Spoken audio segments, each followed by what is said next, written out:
Alrighty, what's up everybody? My peeps! What's going on, my peeps? Captain Gilmore, back at you again with another video, right here, on the Peter fucking Joseph YouTube wrestling channel, youtube.com/Peter Joseph. Thank you for watching, make sure you like the video, and subscribe right now to this channel, and my other channels down there, you know where they are, in the description box below. And as always, follow me on Facebook, follow me on Twitter and Instagram. If you're real, if you're not, you need a life. Share the video all over the internet. But most importantly, tap and slap that bell. And I think we all know what to do with it. Turn on all notifications so you don't miss another video. And if you do, well, fuck you, man.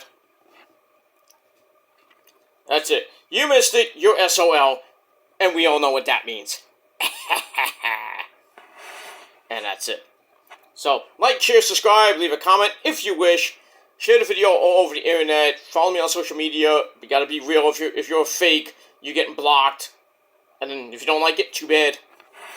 And don't forget to smash that bell and turn on all notifications so you don't miss the next video, whatever that might be. And that's it. Alright. Ladies and gentlemen, it's been a while.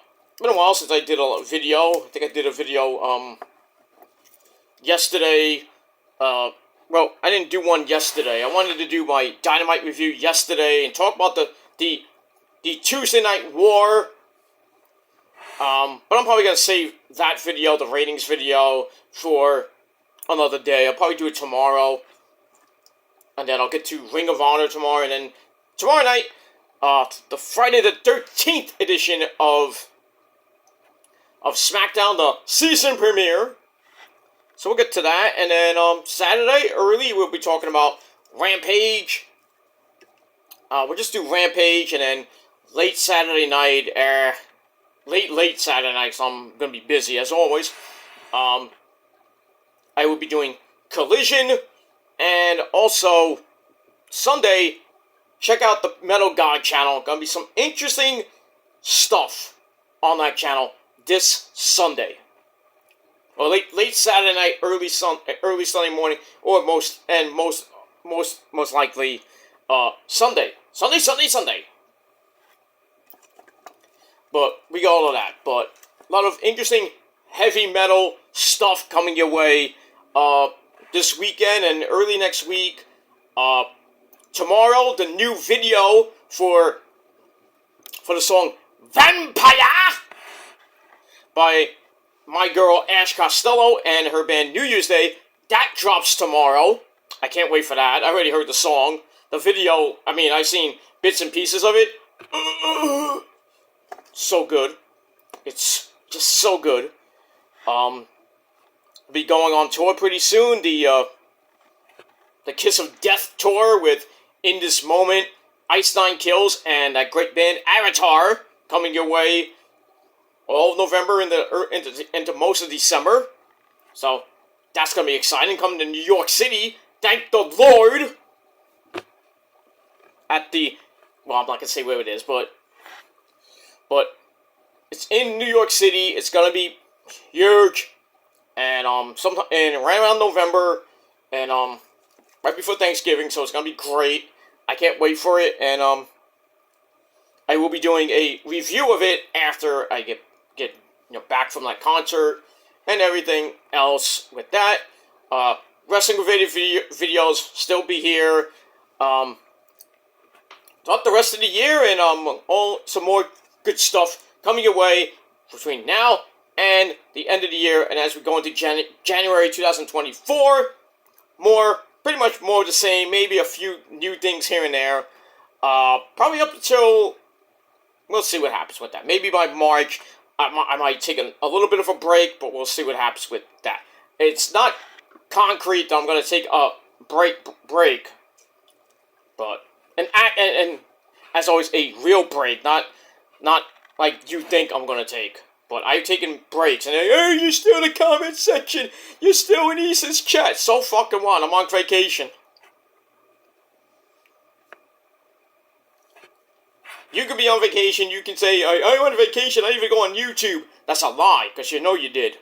because you were watching me on vacation. You know you did. I don't do that, but it is what it is. But in any case, I probably by the start of spring, sometime early March, I may take maybe a week, another break for, just to take a vacation, whatever. But it's tentative right now. I know it's right now it's Friday the 13th. Officially, Friday the 13th. So happy birthday to Jason Voorhees, my good buddy. But it's October the 13th. I mean, we're talking things about 5 months away, about 4.5, 5 months away, so.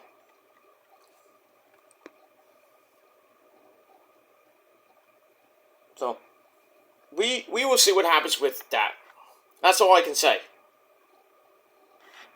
So, get ready. A lot of videos coming your way. Predictions, reviews for Raw, SmackDown, NXT, AEW, Dynamite, Rampage, Collision, pay-per-views. Maybe a few rants here and there. Maybe some vlogs coming your way. Maybe by the end of the year, we'll see. And on my Metal Geek channel, I'm going to try to get more music-related videos out. But we shall see what happens with that. So stay with me. Really hit that bell. And so you know when those videos come out. And that's pretty much it. Show your love and support to the channel. Hit that like button. Stick it straight up everybody's ass. So that's where it belongs. And that's it. So we got a long road ahead for the next close to 5 months. And then by March we'll see where everything is going from there. But for now, everything is solid. But by March, it might be a change here and there. But we'll see. And that's that. Alright, hope everybody had a great Thursday. Warm again here in the Northeast, which is great. But it's going to start cooling down. Not too much, but, as we get into the middle of October, so we're going to be about 2 weeks away from Halloween. But I hope everybody has a great weekend. I'm going to have a fantastic weekend this weekend. But, like I said, check out the Metal Guide channel, because there's going to be some interesting things on that channel that I haven't posted in a while. And some new stuff, but we'll see what happens with that. So, stay tuned to the Metal Guide channel. New, exciting things are going to be happening with that channel between now and in the future. So, please, for the love of God, subscribe to the channel, hit that bell, and get ready for the madness that it is. And that's that. Alright, enough about that bull funky. Let's get into the video. So on this Thursday night, October the 12th, 2023, or if you're watching right now from another part of the world, well, if you're in Europe or wherever you are, it is now Friday the 13th, 2023. Jason Voorhees' birthday, so be careful if you go to the lake. You know what I mean? But for anybody else, it is October the 12th, 2023. And it is time for your late and out-of-date AEW Dynamite! Yes! Review for October the 11th. October the 10th, I should say. 10/10/23, Title Tuesday. For your Tuesday for AEW Dynamite for October the 10th, 2023. And we're emanating from the Cable Dama Arena in Independence, Missouri. And our commentary team of the man behind the mask, Excalibur, Taz, Red Hook Brother. He's a very happy camper, like me, because them Atlanta Braves do what they always do. I doing, JD? How's your baseball team doing now today? Knocked out. 104 wins. Bye-bye. We'll see you on the golf course tomorrow at 10 a.m. So the Philadelphia Phillies are now in the NLCS, and they will take on the surprising Arizona Diamondbacks, who made Los Angeles a clean city because they got swept. I mean, I was really thinking the Dodgers and the Braves were like a lock to be the NLCS. Nope. Those Phillies making that October run like they did last year, where they won, they went to the World Series, took Houston almost to the limit, lost in 6. So, we could see a repeat, but we'll see. I mean, Houston swept the Twinkies, and now we'll be facing their interstate rivals, the Texas Rangers, who swept out Otaku's Birds. Sorry, Otaku. The way Baltimore is, they stink. You should know that by now. But it is what it is. So Houston and the Houston assholes and the Texas Rangers in the ALCS, which should be beginning, I think, tomorrow. I think it's tomorrow. And the Phillies just wiped the floor with the Braves tonight. Bye-bye, so long, farewell. Now they will be going to Arizona, I believe, for Game 1 of the NLCS. And we got that. Now, as far as Rampage goes, because it's gonna be on most of the games gonna be on TBS. Dynamite will most likely not be affected. Rampage tomorrow not affected, still at its 10 o'clock start. Collision was supposed to be at 7, but now thank the Lord for baseball and other things. And other things, going on with college football and basketball and hockey and all that shit, that Collision will be at its regularly scheduled time at 8 p.m. But I'm going to check, just for you great people out there. I have a DVR on the rich man's dish. So, as far as I know... Whoops. Don't want to do that. Sorry about that. It's loud! So anyway, watching Bobby Flight. So anyway, alright, so Collision, it will be at 8 p.m. It's regularly scheduled time, 8 p.m. on TNT this Saturday night. And good thing I am DVRing it, so it is what it is. I don't know why Monday Night Raw is not as on. But we'll move on with we will move on with that. Let me just check one more thing on my DVR.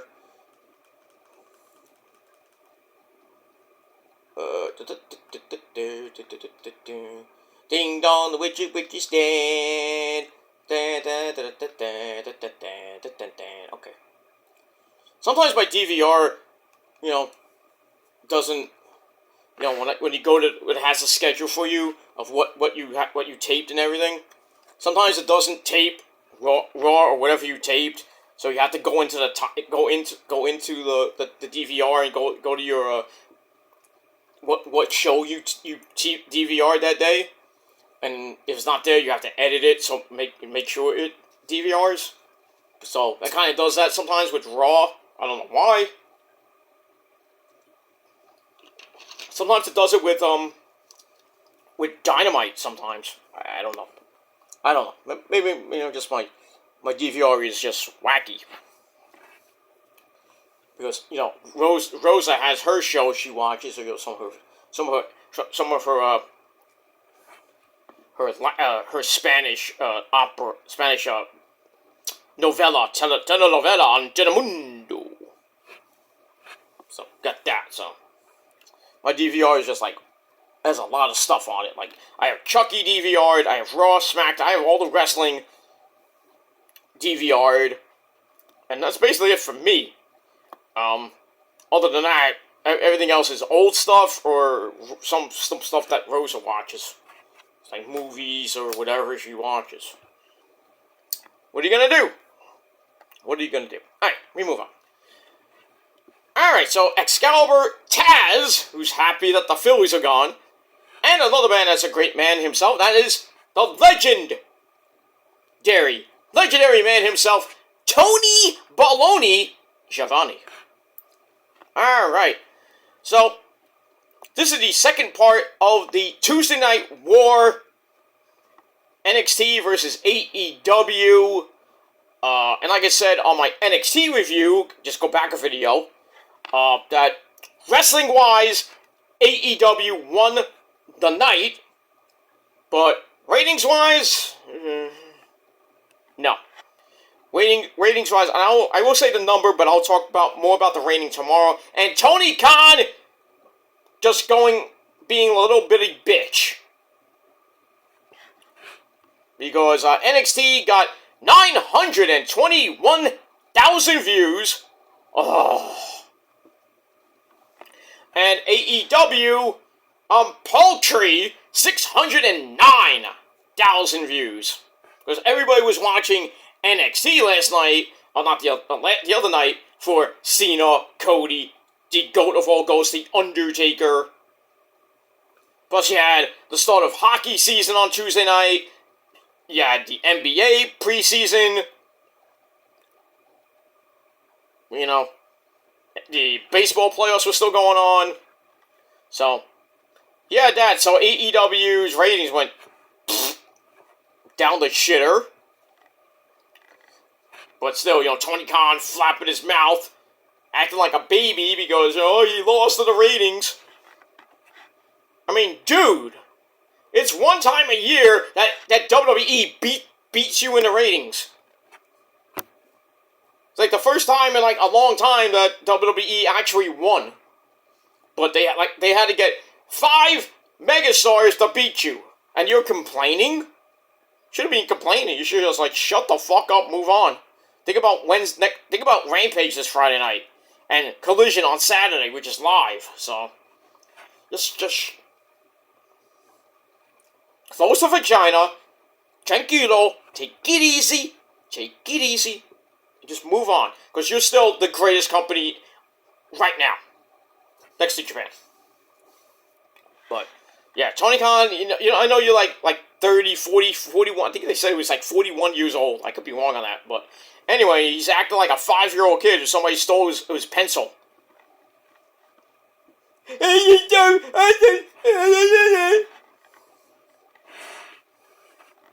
Shawn Michaels beat me. They couldn't even get 1 million with John Cena and The Undertaker. I mean, you have a point, but calm down. Calm down, Tony Khan.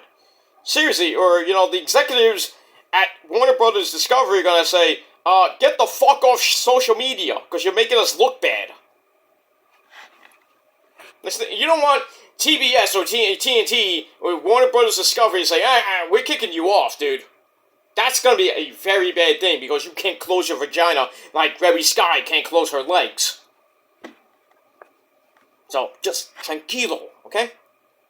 Settle down, take the loss like a man, and just shut up. Just take the 609, deal with it, go worry about what Rampage is going to do tomorrow in the ratings, not probably going to be good, and Collision's ratings, just worry about that, and then come out Wednesday smoking hot. Because now you got a pay-per-view to build, which is Full Gear, in about a month from now. And you got Battle of the Belts next Saturday, so you got to worry about that. You got to worry about Ring of Honor's next show, whenever that may be. You got so much to worry about, and you're worried about, you're crying like a bitch because you're lost by 312,000 views. It's not a big thing, you don't lose 1 million views or anything like that. Just shut up, dude. It's quiet. Keep it, silence. Silencio, por favor. Cállate la boca, Tony Khan. See, I'm talking Spanish and I know all about it. But yeah, Tony Khan, you need to settle down, okay? stop it before something really bad happens. Okay? Just quiet. I know he talked something about Vince McMahon today on Twitter. I'm like, oh, wow, dude. Come on. Just, come on. Just let it go. Let it go. Let it go. Just let it go, dude. Please. But, yeah. That's it. So, NXT won the ratings war. But I think they won the ratings war. I'll give them that. But still, wrestling-wise, I think AEW had a better show. Wrestling-wise. And still, I came out, when this whole war was coming out, I said if NXT does not do 1 million plus, that is a disappointment. And that's what they did. 921,000 views. Great, that's great. That's very good for the company. Shawn Michaels, pat yourself on the back for that one. Even though you had to bring in 5 megastars just to get to that. But still, you couldn't even get 1 million views with The Undertaker, the GOAT of all GOATs, who can get 1 million by himself. You had to bring in Cody, a ratings drop. Cena, same thing. Then you bring in Eli Drake, you bring in Mommy Rhea Ripley, and then Asuka. Not saying anything bad about Asuka, she's my wife. But that show wasn't even that great, to be honest with you. Wasn't that great. The ending, yes, with Taker coming out, fucking epic ending. Other than that, the show was kind of like, meh. Meh. It was like this, But you couldn't get 1 million views with Cena, Cody, and The Undertaker, and Eli Drake, and Asuka. That's sad. That's sad. I mean, biggest rating in years for NXT, because they used to do 1 million before AEW was even around. They haven't even sniffed 900,000 in a long time. But I'll tell you this. Next Tuesday's ratings, they're going to go down a lot. Maybe not a lot, but they're going to go down. AEW's ratings will go up a little bit. But that's it. That's the way it is. Unless, like Monday Night Raw, which they're talking about going on to another night, which they're saying, some people saying that Raw could be on Wednesday night. SmackDown could go to Wednesday night. That'll be a real war.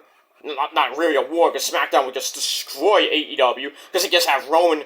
Roman doesn't even have to be on the show, and SmackDown will win that. Easy. Raw would be 3 hours. Yeah, they get the extra hour, but Dynamite, wrestling-wise, they'll probably beat Raw, but in the ratings, probably not. So, Nick Khan, man, Hunter, and everybody in WWE, maybe Steph, hi Steph, thinking like, what night would you like to go on? Let's go on Wednesday nights. Couldn't hurt. But then you got the Wednesday Night Warp coming back, and then, AEW's going to have to pull something out of its ass to beat Raw in the ratings. Because Raw definitely is going to get about a 1.2 to 1.5, 1.6 maybe. And AEW is going to get a paltry 600 to maybe 800,000. Not good. If they go to Wednesday night, not good. Same thing with SmackDown. AEW will just get destroyed. Thursday night, that could be interesting. Because you got Raw going head-to-head with basically Thursday Night Football in the fall. And then really nothing after that. They're not going head-to-head with Impact. They kind of are, even though Impact's on on Access TV, which not a lot of people have. And then Ring of Honor is on Thursday nights, but it's on the internet. So they could go They could have Thursday Night Raw, then Friday Night SmackDown, or maybe SmackDown goes to Monday. You have Monday Night SmackDown.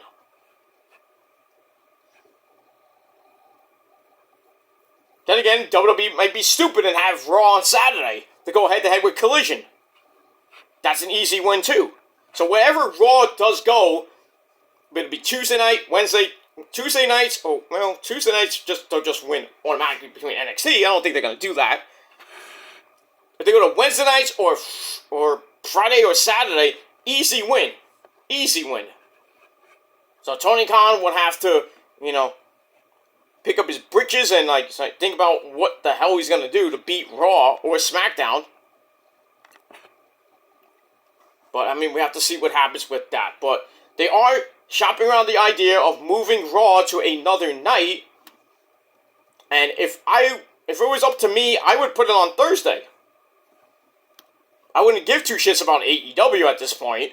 I'll just say, put it on Thursday, we got nothing to do. Same thing with Tuesday, except for when baseball, then you have Dynamite going to Tuesday. And you don't have to worry about Friday night, because you got SmackDown going on the USA Network, most likely. And then Rampage and Collision will be at different times during the hockey playoffs and the basketball playoffs coming up next year. Or maybe early this year too, who knows. But anywhere you can put Raw Thursday night, Friday night, Saturday night, and still do pretty good ratings. And really give Tony Khan more of a headache. So, like I said, we will have to see what happens with that.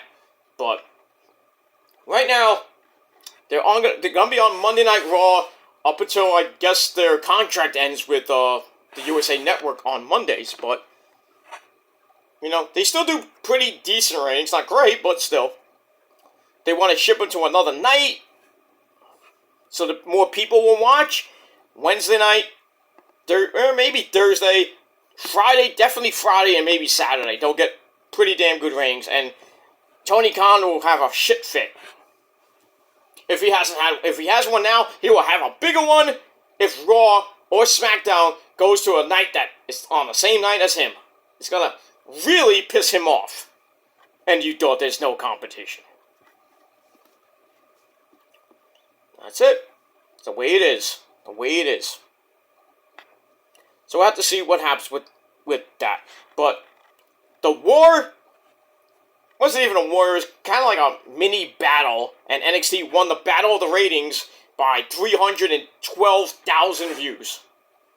Not a big defeat, but still, if you're a WWE mark, you're like, yay! We beat AEW! Yay! All the AEW marks like, oh, they had to have Cena! They had to have The Undertaker! They couldn't even get 1 million views!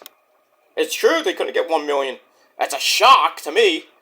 Not much of a shock, but still, they should have done 1 million plus on that show Tuesday night. But when you run up against baseball, basketball, and the start of hockey, diehard fans are like, I don't want to watch wrestling. I'm gonna watch the Braves and the Phillies.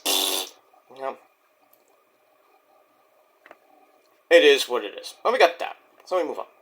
All right. So big night for AEW, even though they laid a dud, but still, the wrestling, the show itself was pretty good. And that's it. We had Hey Kids, it's Edge.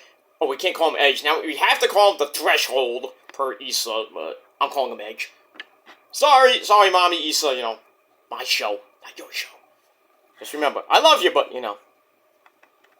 I love you. You're my girl and everything, but my show, I call him Edge. You can call him Threshold and everything like that. Maybe we should just call him Side. What's another word for Edge? He's on the edge. He's on the the threshold, the cusp, if you will.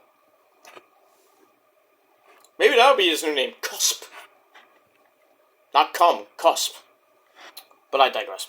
But anyway, we had the debut of Edge in the ring against Luchasaurus. We had Bryan Danielson. Yes! Taking on Isaiah Swerve Strickland for a shot at the TNT title, which Christian has, and the winner of that will face Christian on Saturday Night Collision for the TNT title. And we had a whole lot more. So let's get into it. Let's not waste any more of your time. And that's that.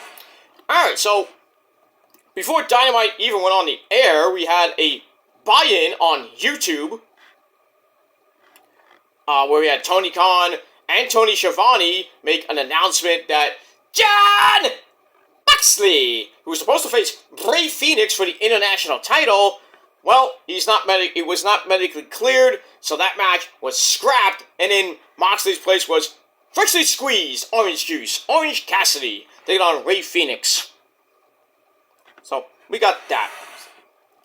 But we also had a match for the Ring of Honor World Heavyweight Championship and the New Japan Strong Openweight title. So Eddie Kingston, the madman that he is, he is a workhorse champion, defends both belts against another great man, the legend, not Terry Funk. I was a legend in Japan. Japan, #1, forever. Exactly. You great man, you Terry Funk. Anyway, but he's another legend in Japan. That man is Kazadinale, the King, Minoru Suzuki. So you got the Mad King and the King of Japan beating the living shit out of each other. Big beefy men slapping the crap out of each other. So, it was a pretty good match. I'm not going to go through all of it, obviously. But in the end, Eddie Kingston somehow beats Minoru Suzuki with a Northern Lights bomb. 1, 2, 3, in over 10.5 minutes, he retains both the Ring of Honor World title and the New Japan Strong Openweight title. Now, he is still the man of Ring of Honor and New Japan Strong. There you go. But will he be for long? I don't think he's going to hold those belts for that long. Ring of Honor title, maybe he holds it for another couple months. Who he loses it to? Well, Claudio has a legit beef and he has a rematch clause. I don't know when he's going to use it. He might use it at Final Battle, and then they have that one more match, which might be Fight Without Honor. I think they already did that. If they didn't do it, they should do it. And that'll be it for them. And then I think Eddie will win, go into January 2024 as the Ring of Honor champion. But then there's a guy named Mark Briscoe, the funky chicken, coming off knee surgery. We don't know when he's coming back, but I think he will come back. And I think by next year, he will win the Ring of Honor World title, his first major title in Ring of Honor, doing it for his brother Jay Briscoe. Reach for the sky, boy. Do it for his brother, finally, after 20 some odd years, he's been in Ring of Honor with his brother Jay since day one, back in 2002. Maybe 2001, but they call it 2002. But he's been there for over 20 years. I think he's due for that title. He should have got the TV title years ago. Came close against Samoa Joe.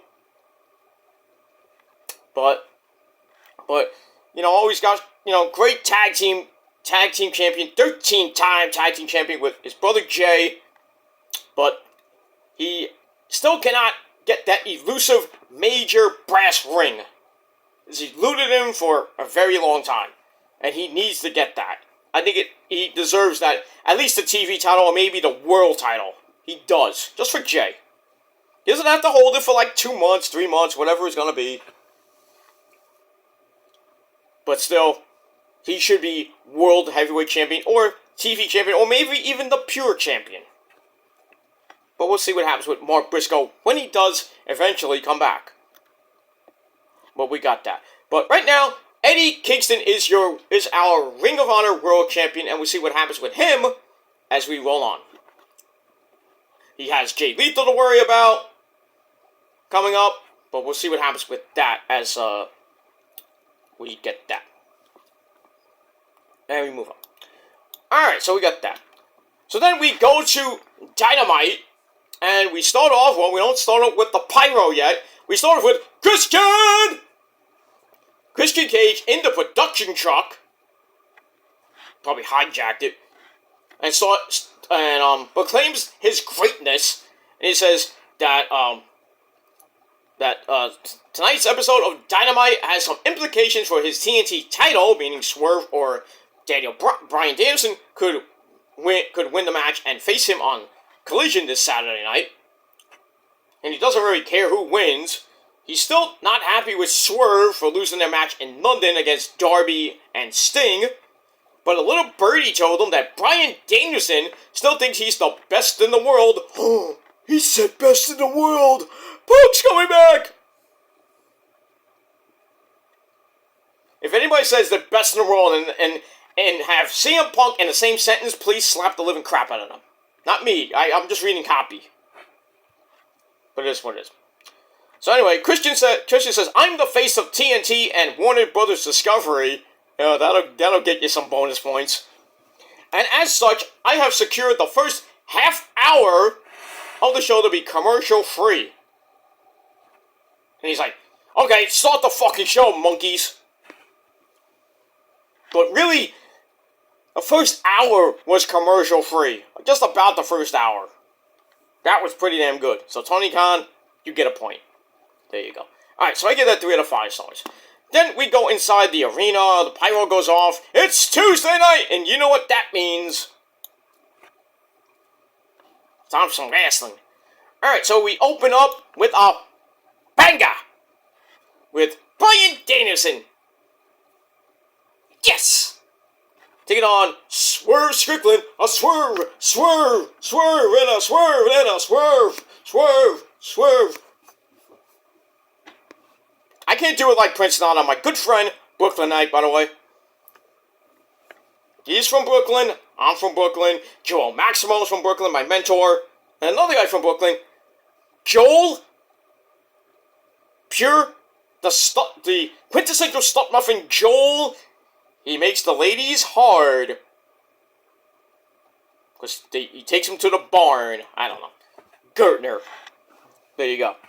4 great men that I have had the privilege of meeting and working with. And I went to school with Joel Gertner, too.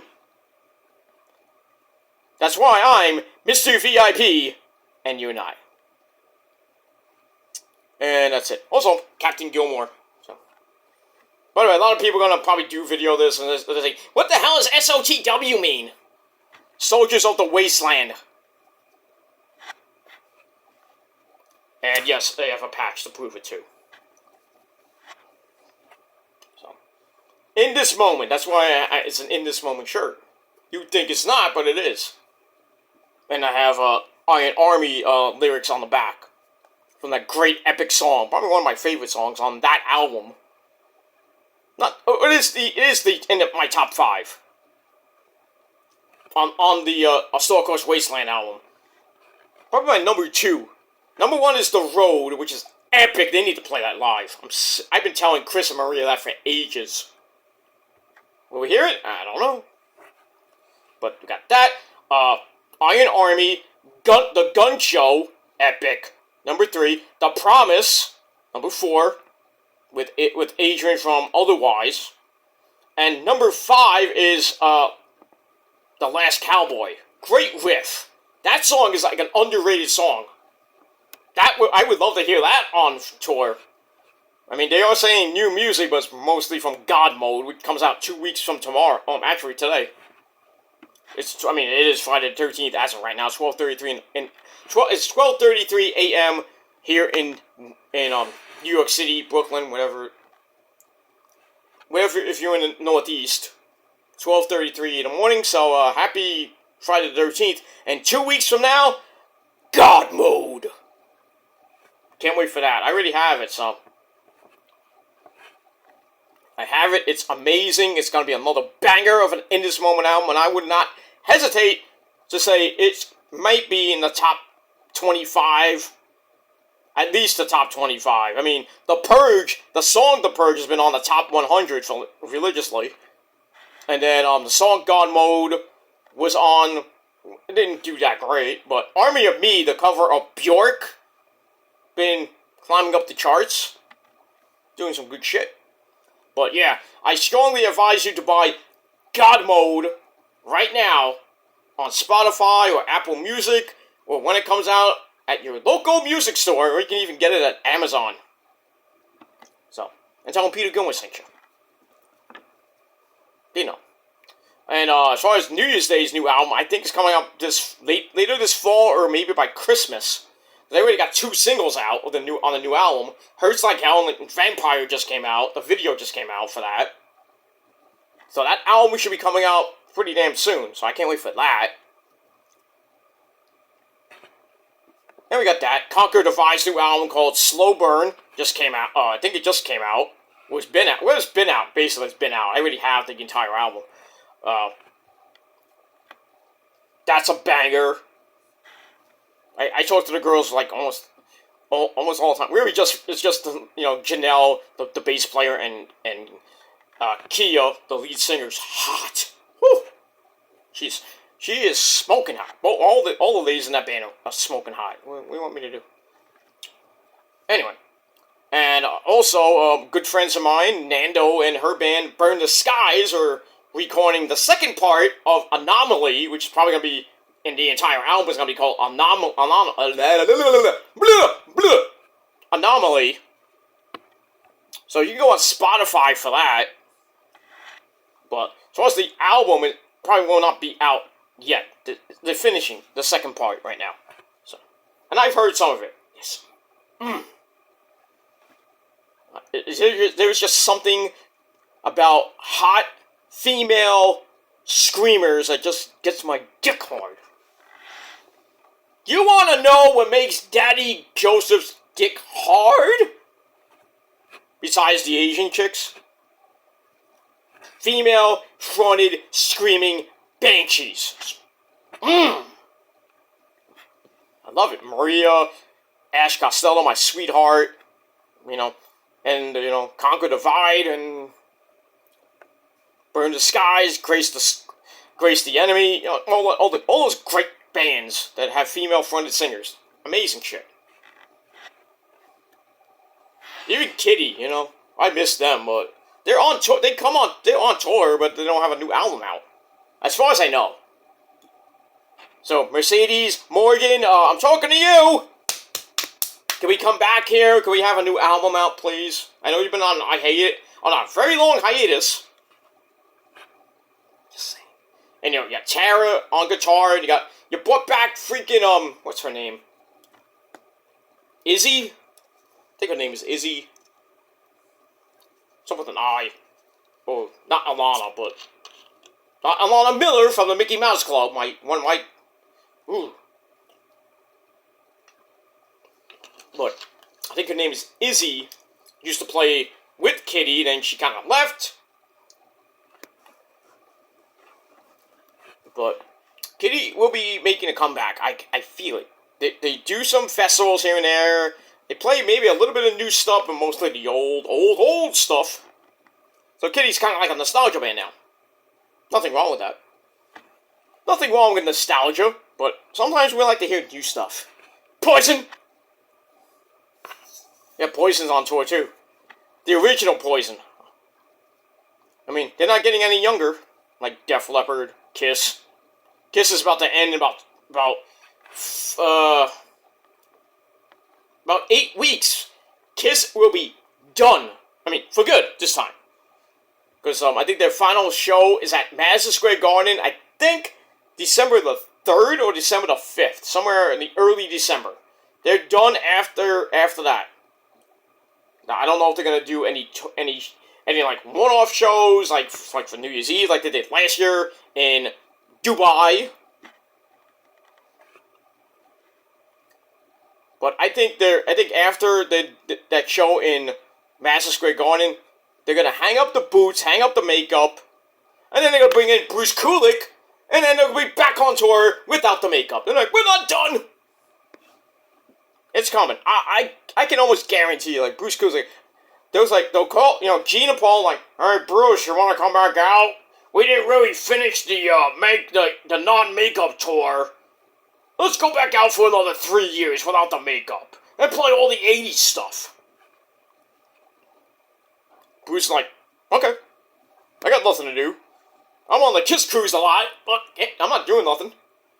Sitting at home making love to his woman. I think he's married. Or just making love to his guitar. With the Bruce Kulick Band. But then you get Eric Singer, who's just like, I don't do retiring. Gene Simmons is 70-something years old. Paul Stanley's around 70. And then you're just going to have to kick Tommy Thayer. Spanish Archer. You're out. It's like, Tommy, yeah, we're gonna bring back Bruce for, like, this final non-makeup tour, you were great with us for, like, 15, 20 years. Get out of here!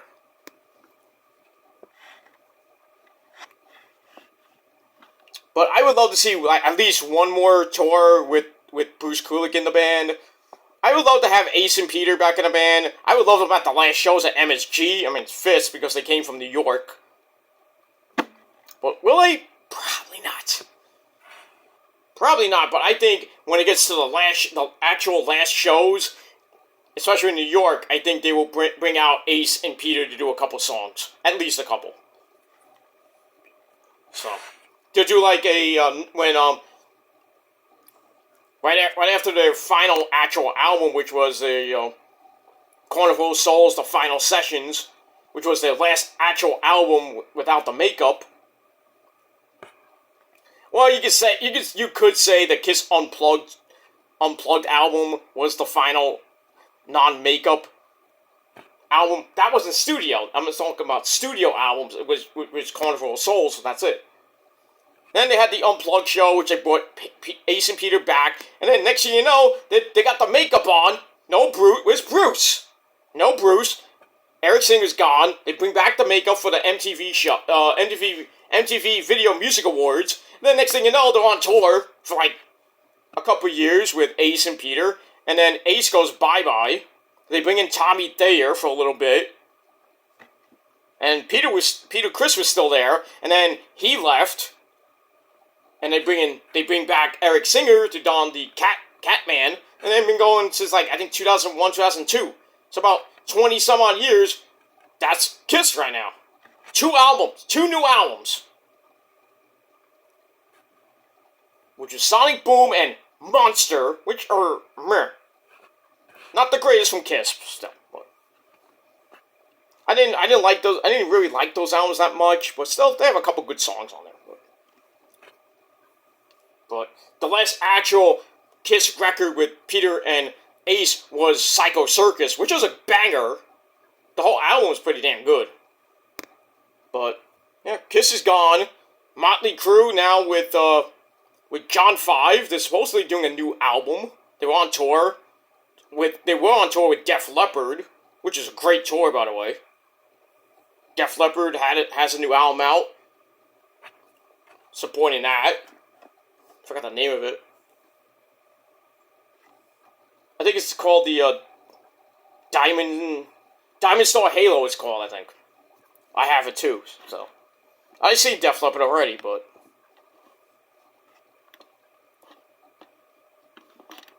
I've seen Def Leppard. I've seen Poison. Not every '80s band. I wish I did, but I didn't. I would love to see Duran Duran if they ever did a one-off show, but I wanted to see Tears for Fears. I actually was going to go to the PNC Bank Arts Center. I think it was like last year, but didn't materialize. I missed out on Tears for Fears, which sucks. But I did buy the album. So can't go to all the concerts, I might be Vista VIP, but can't go to every concert. I'd love to, but I can't. But I will be going to a few concerts by the end of this year, and then maybe, hopefully, some as we go into 2024, and maybe by the grace of God Himself, there'll be some festivals with In This Moment on it. Maybe Conquer Divide will be on one. I can go to some Conquer Divide shows in the summer or the spring, as long as they're in Brooklyn or in New York. Maybe Jersey. That might be a stretch, but we'll see. Alright. Enough about music. We can talk about that on another channel. Alright, moving on. Alright, so we have Bryan Danielson and Swerve Strickland for the shot at the TNT title this Saturday night against Christian. So you had Prince Nana come out doing the swerve, that stuff. So this was a pretty good match, a banger of a match. Starts off with a test of strength. Test you might. with, by the way, MK1 on the PS5. Not that bad. Not that bad. Move on. Gonna test the strength with Swerve. Not really going anywhere. Swerve takes it to the mat, so we get some mat wrestling, which is always nice. But has to block a knee bar, because Danielson's the master of the mat. They're gonna battle over small packages. That didn't sound right. But anyway, that goes nowhere. The fans declared that this is awesome! And this is going head-to-head with Cody in the ring, with Dragunov, and then Dom Dom. I think, and then after that was, I think the match was still going on, and then NXT went to Asuka and Roxanne Perez, or Roxy, which was a pretty decent match in itself. So, first few minutes of both shows were pretty good, but wrestling-wise, this was the better match. Alright, so about 3 minutes in, the fans are going nuts already. They go to the apron for a chop-off. Speaking of chops, did anybody see Impact tonight? Holy shit, Frankie Kazarian's body looked like somebody just, like, opened him up. Like, he, like, legit had open-heart surgery without the anesthesia. Holy shit! He was busted wide open. His chest looked like bloody chopped liver. Ugh. God damn! Hope you're okay there, Frankie Kazarian, but damn, you're gonna need some stitches. You're gonna need something, man, because Eddie Edwards chopped the shit out of him. God damn. Better you than somebody like me. Because if that was me, probably be either dead or unconscious. I don't think I can take those types of chops. Holy shit. I mean, I took one from Joel Maximo. It hurt like hell, but I'm talking to you, am I? Mm-hmm. It hurts. I mean, those knife edge chops, or the forward chops, or even the Keith Lee chops, those hurt. Those hurt a lot. I'll tell you. It took me a while to catch my breath, but you get hit like Eddie Edwards chopping the crap out of Frankie Kazarian, or even Walter with those gunshot-like chops. You better have not even health insurance, you better have life insurance. And pretty good life insurance, because you get chopped by Walter, your life is over. You know. I mean, I saw Walter chop some guy, everybody's like, shh. Then it's like, boom, like a gunshot went off. Like, oh, it's like, oh my God! I think I saw some guy's soul leave his body and went to heaven. It's like, he's dead. He's dead. He's done. He's washed. You're done. You're washed. It's over. Goodbye. So we got that. And then Swerve hits a backbreaker. Ow. Knocking him down. They go back in the ring. Swerve starts cranking on the arm to really no avail, but another backbreaker works just as fine. Then they go back and forth. Swerve goes for the stomp, missed. Danielson gets the strike away, and then Swerve goes up top, but gets pulled down into a belly-to-belly superplex. But Danielson lands on his bad arm. Uh-oh. But he's fine enough to get in the stomps of doom for getting the double arm crank. Maybe trying for cattle mutilation, and Swerve gets his legs on the rope. But he's fine enough to hit the house call into the Swerve stomp. Goes for the cover, gets 2.9999999999995. Then a flipping slam out of the corner gives Swerve another near fall. And then Prince Nana takes his freaking crown off, his crown off. He's pissed, takes his jacket off. He's pissed off at RB Edwards, who's the referee. And tries to cause a distraction, so Swerve grabs Nana's crown. But then the Hangman, Adam Page, comes out and does some cowboy shit. Takes the crown away, and then Danielson, they go back and forth. Danielson tries for the Psycho knee, or the knee plus. Missed. And then Sorg tries for a suplex. That gets countered. And then he tries for the JML driver. That gets countered. Into Bryan Danielson running off the corner. Hits the Psycho knee. 1, 2, 3 in 16 minutes. Bryan Danielson picks up the win, and he will face Christian for the TNT title this Saturday night for the TNT title. But this match was a banger of a match, and I gave it 3.5 out of 5 stars. And we're off and running on Dynamite. Alright, we move on. Then we get another video from the Ring of Honor World TV Champion. Still almost 2 years as a champ. I don't know who's beating him at this point. That's Samoa Joe. He says, I'm the king of television. I'm the Ring of Honor World TV champ. He says, I will be AEW World Heavyweight Champion someday, and this Saturday will be the start of my ascension. So he's coming back for another match, possibly with Maxwell Jacob Fartknocker MJF. So we'll see what happens with that. So I give that 3 to 5 stars. Move on. Alright, match number 2. We had Le Champion, the Wizard, the Ocho, Chris Jericho, Judas in my mind. Yes. He takes on Powerhouse Will Hobbs. I have to say, Will Hobbs came out with Don Callis. Fans didn't like that at all, obviously. Hobbs comes out, beats the fuck out of Jericho for like 5 minutes of the match. Jericho comes back with the code breaker for a near fall, but that was basically it. And he gets in the walls of Jericho, which went nowhere. Hobbs picks him up, hits 7, not in succession, hits 7 spine busters. Then he hits not 1, but 2 world's strongest slams. Oh, Mark Henry might actually. But anyway, here's the second world's strongest slam on Jericho.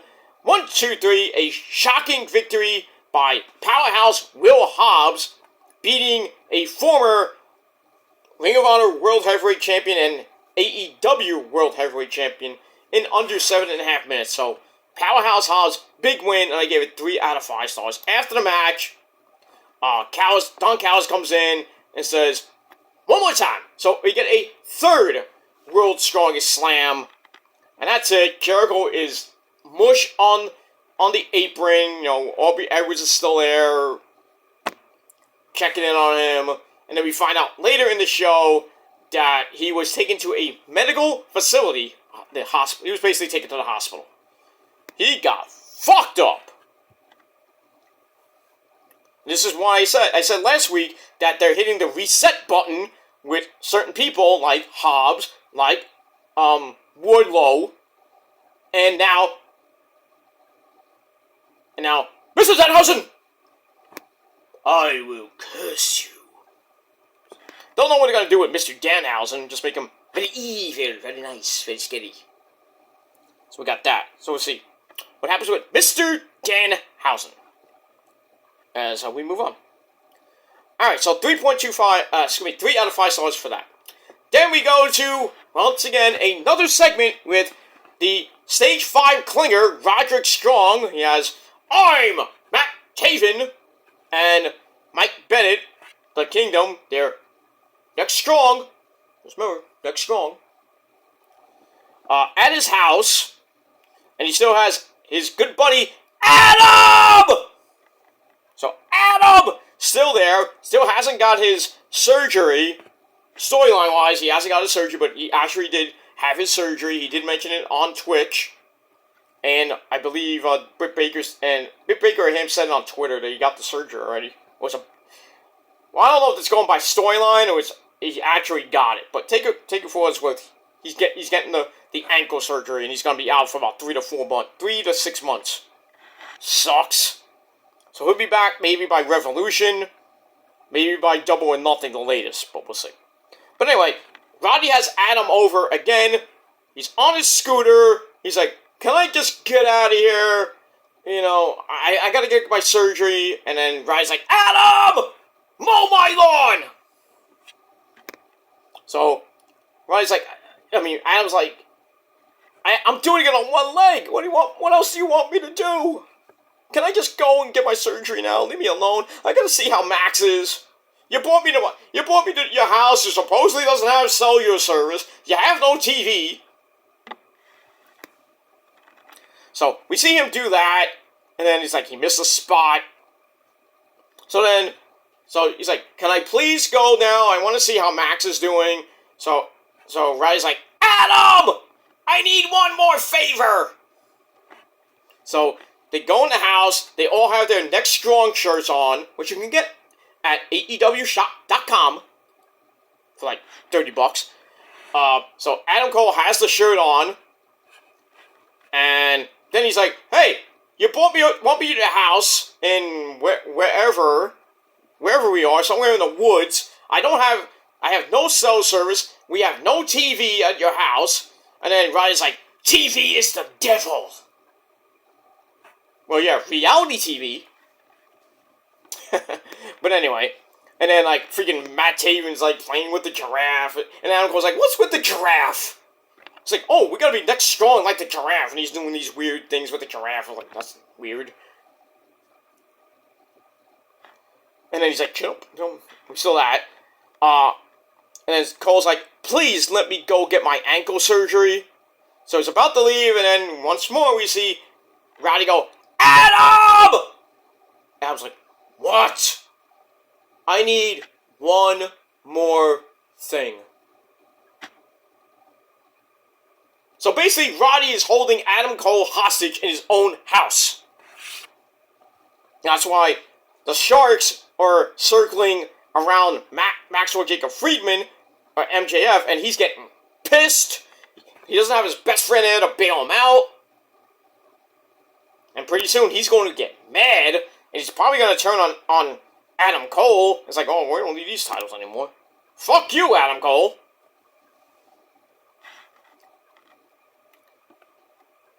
Maybe he was the guy behind that attack on Jay White, was Maxwell Jacob Freeman and the Devil Mask, and the other four guys were Roddy, Mike Bennett,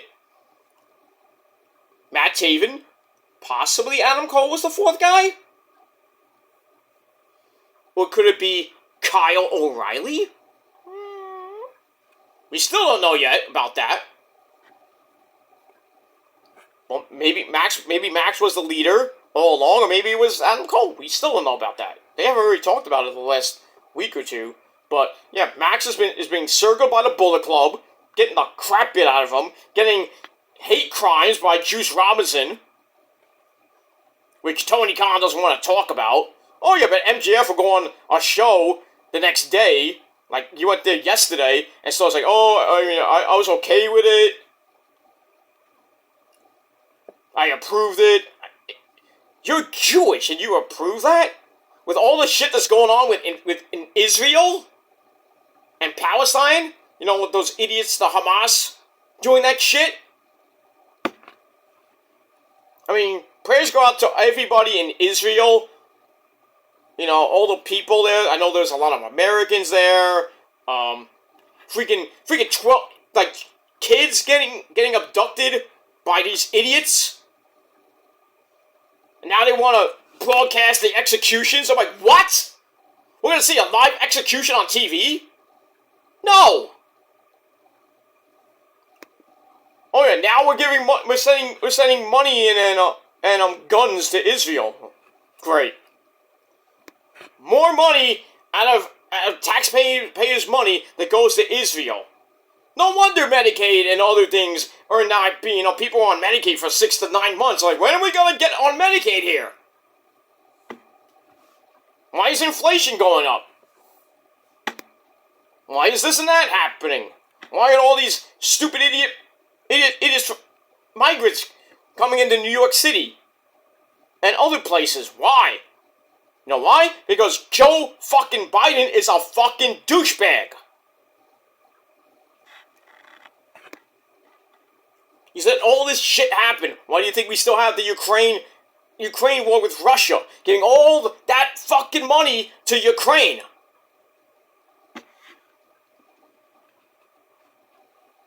You know, he doesn't want to pull back that $6 billion that the U.S. gave to Iran. Why can't you just pull that back, put that into Medicaid and Medicare and all of the health system stuff, so people can get back and have some health insurance? Not me personally, but I'm just saying. But I mean, really, tell the Iranians, like, fuck you, man. We're gonna take that $6 million back, like what Trump was saying over the last few days. I mean, really, fuck him. You know why he doesn't want to pull it back? Because he knows he doesn't want to get impeached. It's pretty, he's gonna get it. He is gone. Bye-bye, so long, farewell, get out, you old fucking pedophile prick. Get out. And take that bitch Kamala Harris with you. And now we got a new Speaker of the House. Whoop-de-fucking-do. It's a Republican, that's great. Are they gonna fix anything? Probably not.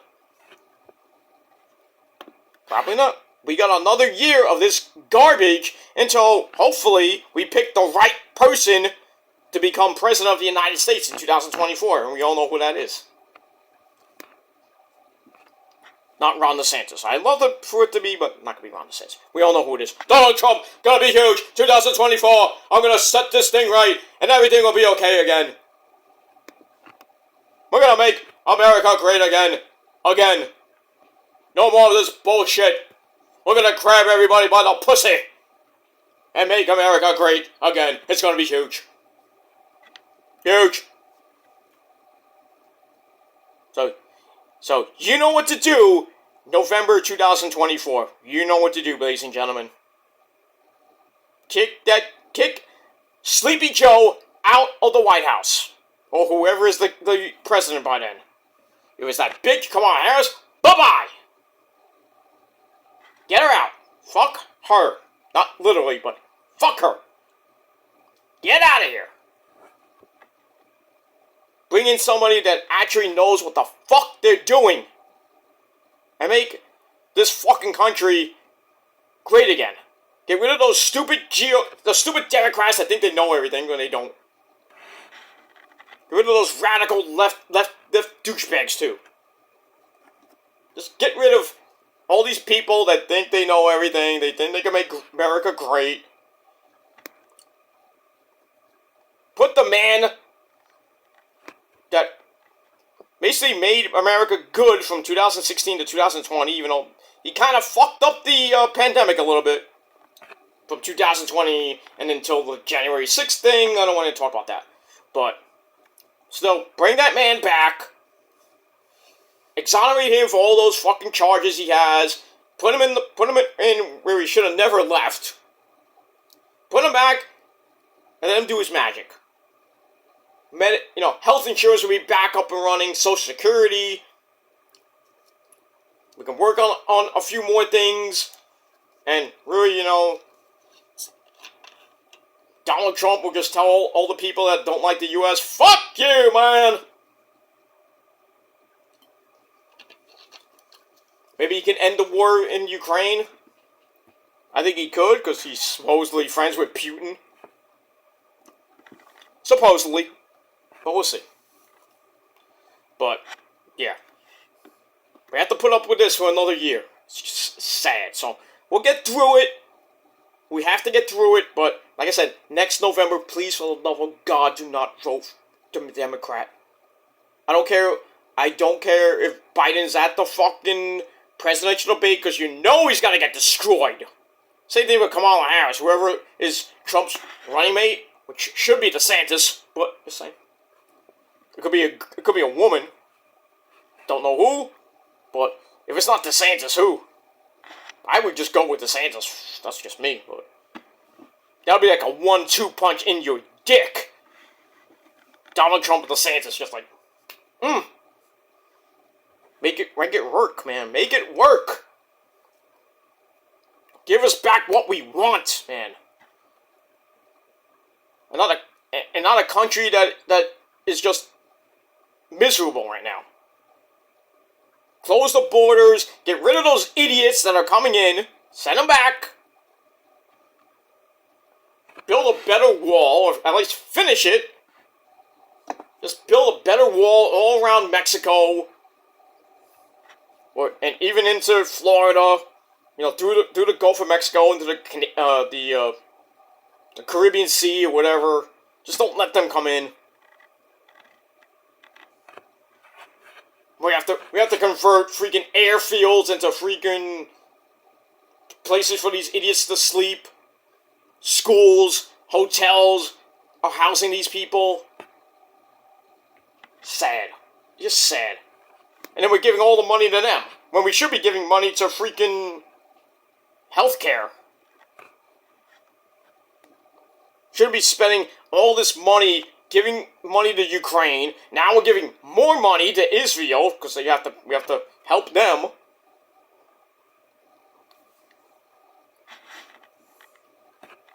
You know, this is why the world is the way it is.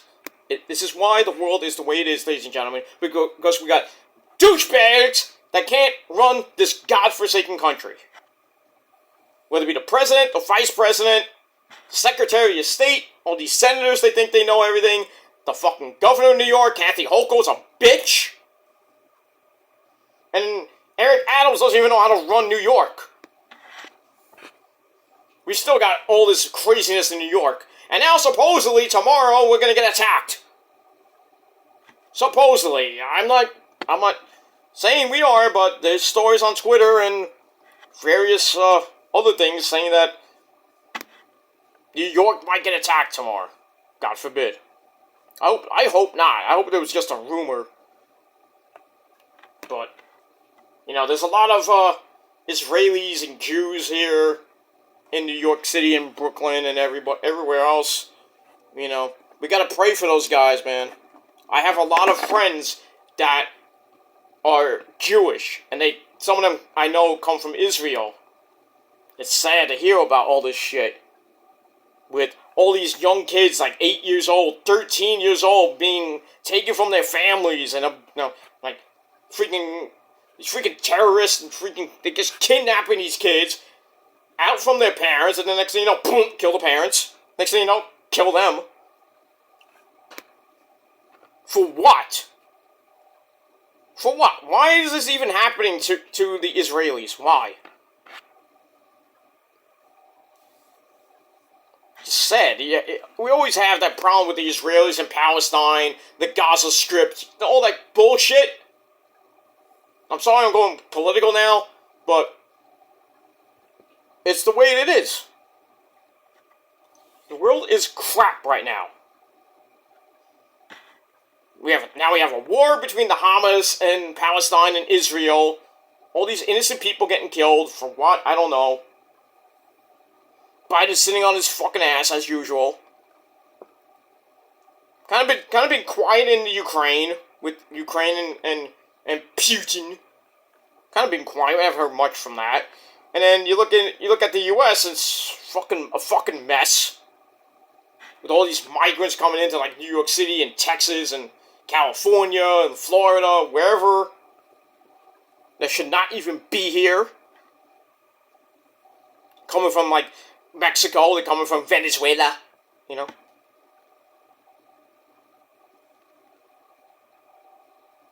Venezuela, Colombia, blah blah blah blah blah blah.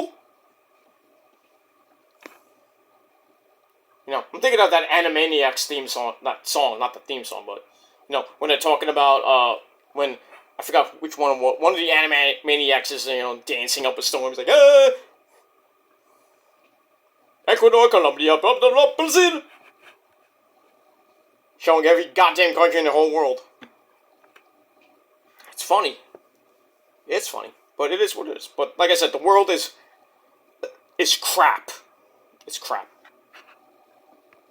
You know, just like we say in the metal industry, if it's not metal, it's crap. The way it is. And that's it. All right. Let's move on for that. Let's get back to wrestling, an actual sport. Alright, so we had Roddy still kind of kidnapping Adam! And now he wants one more thing, and I was like, Could I please just go get my surgery? My shirt smells. You know, I want to get back to my hot, sweet thing. Dr. Britt Baker, GMD, baby. I want to get back to my buddy Max. Ron's like, no! You stay here. You make me dinner. Or whatever. So we got that. So I gave that 3.25 out of 5 stars. Back to the arena we go with our next match for the the international title. We had what was supposed to be Rey Fenix against Jon Moxley, their third match, but since Moxley was not cleared to wrestle because of his concussion a couple weeks ago, in his place was the former champion, Orange Cassidy, freshly squeezed orange juice. Alright, so we got that. Alex Abrahantes at ringside. Pretty quick match, under 5-minute match. Phoenix came in, also injured. I think his shoulder. So why did you even do this match?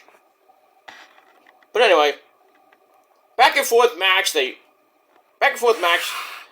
Cassidy comes off the top rope, hits a mean, sick-looking DDT, kind of like spiked him right on his fucking dome.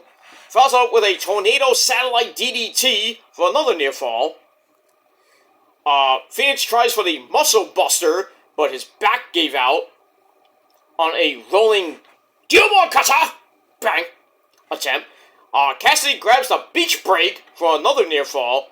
He gets up, hits the orange punch. Would you like a Hawaiian punch? No, I want orange. Orange is better. No. But anyway, hits the orange punch. Then he cradles Rey Fenix into the mousetrap finish, roll-up finish, or whatever you want to call it. 1, 2, 3, we have a new international champion for the second time. That man is Orange Cassidy, freshly squeezed orange juice. Gets the title back in under 5 minutes. So, like I said, Rey Fenix wasn't going to hold that belt for long. He was a transitional champ until Moxley came back and won it. I think Moxley can still come back and win it. But we'll see what happens with that. So we move on. Alright, so I gave the match 3 out of 5 stars. After the match, the streamers go off, confetti goes off, orange confetti goes off. Then the best friends give me a hug. Trent and Chucky T, along with Rocky Romero and Send for the Man. Hook, get in here, stop eating your Doritos. By the way, give me some. He did an interview in the back earlier before the show happened. He was talking to Tony Schiavone, and Orange Cassidy was there. And he's eating, I think he was eating Doritos, and he offers Tony Khan a Dorito. What about Tony Schiavone? The man doesn't eat in catering anyway. Sorry, Tony. But I mean, come on. You couldn't have gave him like a little bitty Dorito? Come on. Doritos, Mikey! Doritos! They're very tasty! Shut up, Cactus. Terry! Don't tell me to shut up. I like Doritos, Mikey. Cactus, what I tell you about talking about Doritos? You freaking idiot. Bye-bye. Okay, stop it, guys. Stop it. It's late. Stop it. Go to bed. Anyway. So, we get that. So, Orange Cassidy is the two-time international champion, and he looks pretty damn serious doing it. And that's it. And we move on. Alright, then we get a Toni Storm. Oh, sorry. Timeless Toni Storm. She does an interview in the back with RJ City. I guess that's her interview guy now. Probably fucking him too. I don't know. Juice Robinson might not like that, but anyway. She's in the back and says some stuff. Says like, I have to have. I'm a woman with class. Starts talking about movies and stuff. I'm like, okay. Then we go to picture-in-picture with a love story, it's all silent movie stuff. Freaking Toni Storm just acting weird. It was great. It was great. She comes out in the ring and we see her this silent movie. It's like 2 parts of it. It was weird. That's all I gotta say about that. It was weird. She is really killing this freaking gimmick. I love it. Timeless. Toni Storm. Basically pulling a, 1990 to 1992 version of Madonna. All we need is a video for Vogue, and then Justify My Love. Maybe she comes out like, or she kind of comes out like that. I'm Toni Storm. I love myself. I'm timeless. Just remember, ladies, chin up, tits out, and watch for the shoe. You gotta love her, man. I am falling in love with Toni Storm. I love it. Let me move on. Alright, so I gave that 2.25 out of 5 stars. Then we go to the squash match of the night, like lasted just about a minute. We have Wardlow. So Wardlow takes out poor Matt Sydal in about a minute with the 4-movement powerbomb symphony of doom. Bing Bang Boom Good Night, and I gave this match 2 out of 5 stars. Then he leads through the crowd again. So Tony Khan hit the reset button, making Wardlow out to be a, no pun intended, beast. But you just can't keep doing it. I mean, it's nice to keep doing it and doing it and doing it to get the referee stoppages and everything, whatever.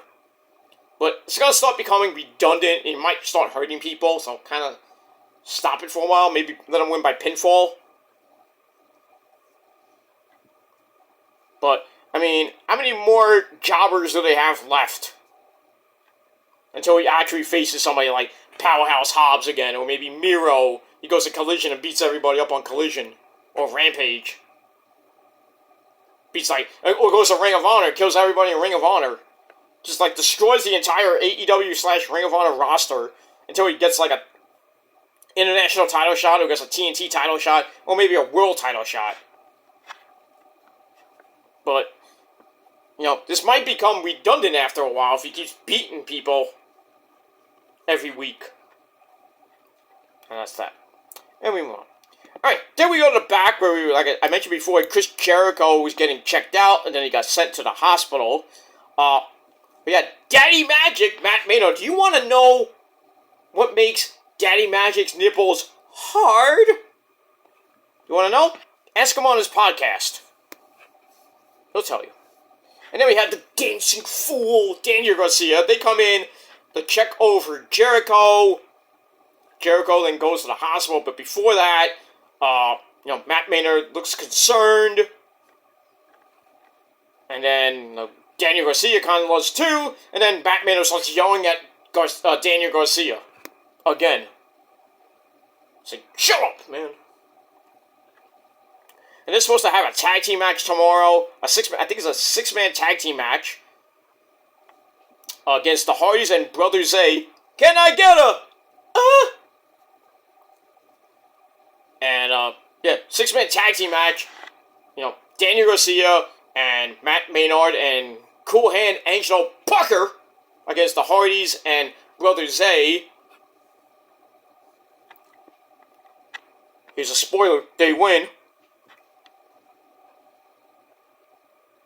Yeah, they can win, but still they'll have problems with Daniel Garcia, who's probably just gonna jump ship and go on his own, which he should. But it is what it is, and that's that. We move on. Alright, then we go to the Hangman. Adam Page comes out. He's gonna do some cowboy shit.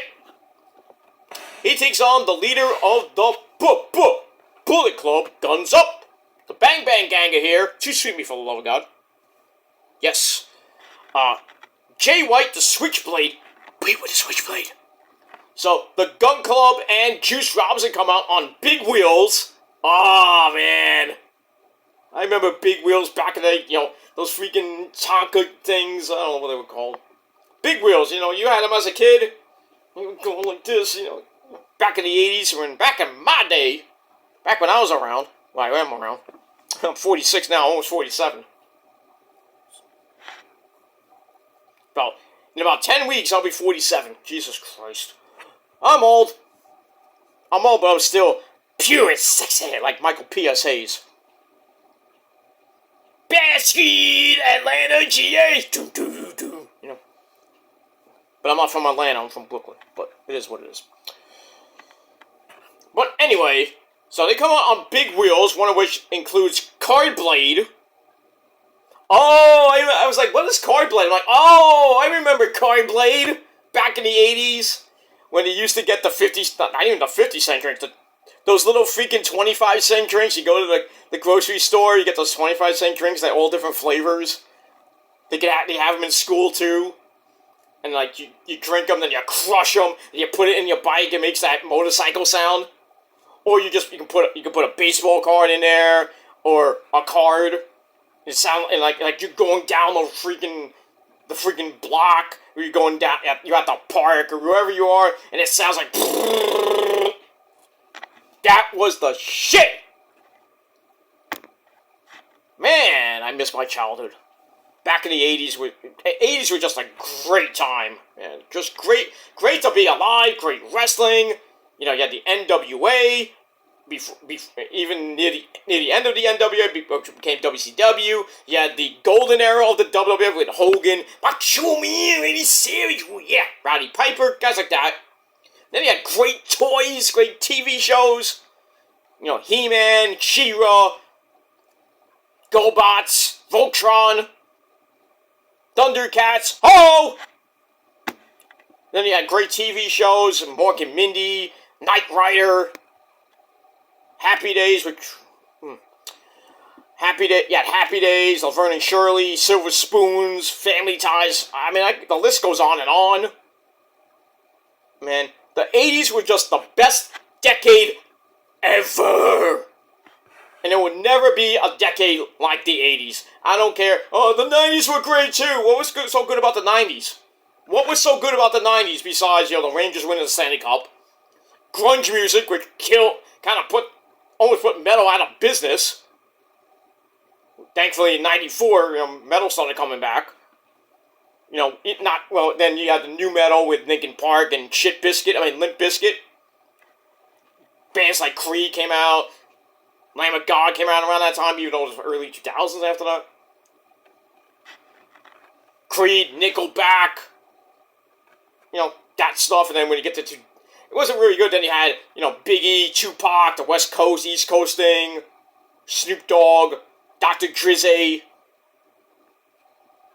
You had some good rap. I mean, music was great, but not so much metal-wise. From like 90 to 94, 95, you barely would get anything. You had the Black Album by Metallica. You had a couple of Slayer albums.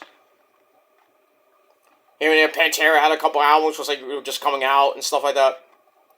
But they got kind of swamped. Got all swallowed up by grunge, in Nirvana, Pearl Jam, Soundgarden, Alice in Chains, Mudhoney, bands like that. And then by, right near the end of the 90s, you had the resurgence of new metal. Linkin Park, I think came after, around that time or a little bit after.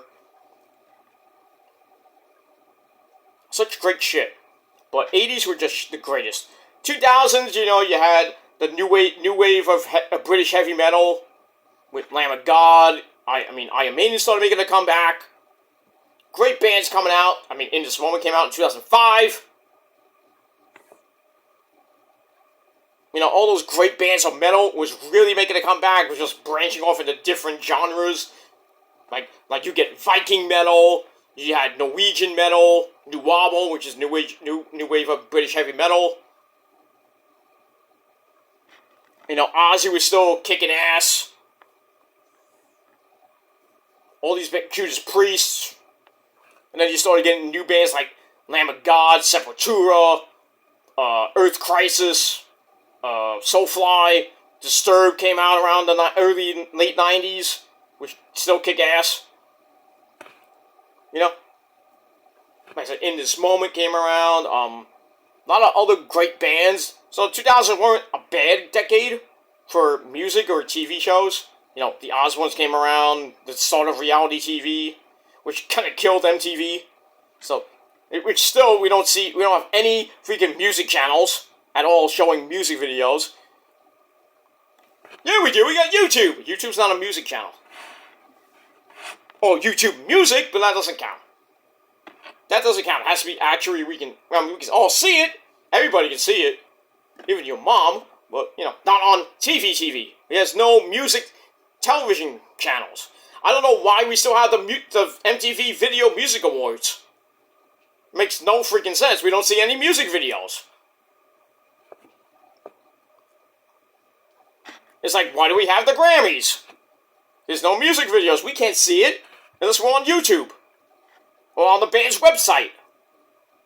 The American Music Awards, same thing. Country Music Awards. But who listens to country? You must be really weird. I like that country music. Yeah, Dolly Parton did a metal album. Dolly Parton doing a metal album with freaking Judas Priest. I mean, come on. Rob Halford and Dolly Parton doing a song. Not even metal, but still. You have a metal god! So, Dolly Parton, you get a slim, but very slim, point for that. Demi Lovato's starting to get into metal. I'm like, I mean, you're beautiful. I would fuck you in the ass 10 times a day. But, I mean, if you want to get with Sleep Token, that's fine. Sleep Token is an amazing band. Amazing. I love them. Religiously love them. Not like in this moment, but still.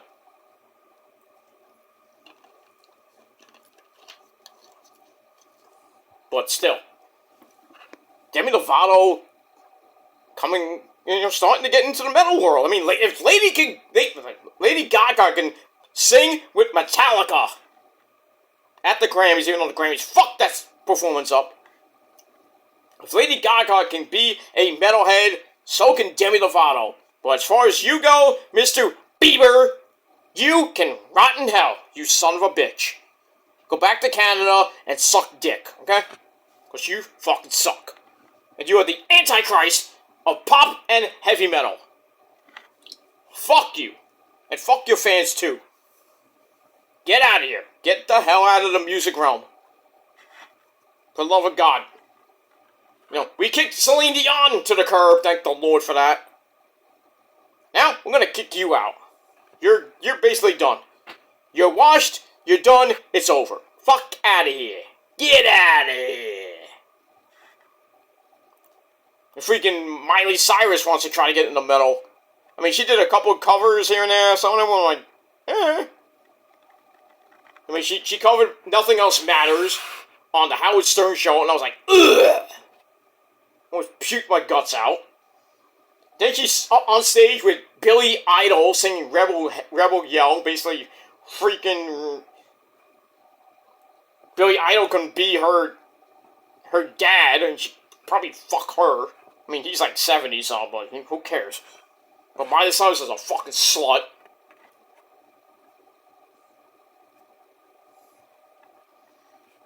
I wonder if she has a song called Wrecking Ball, because everybody wants to fuck her. I came in like a wrecking ball!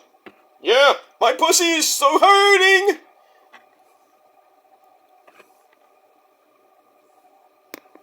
No, I'll use different lyrics. I came in like a wrecking ball.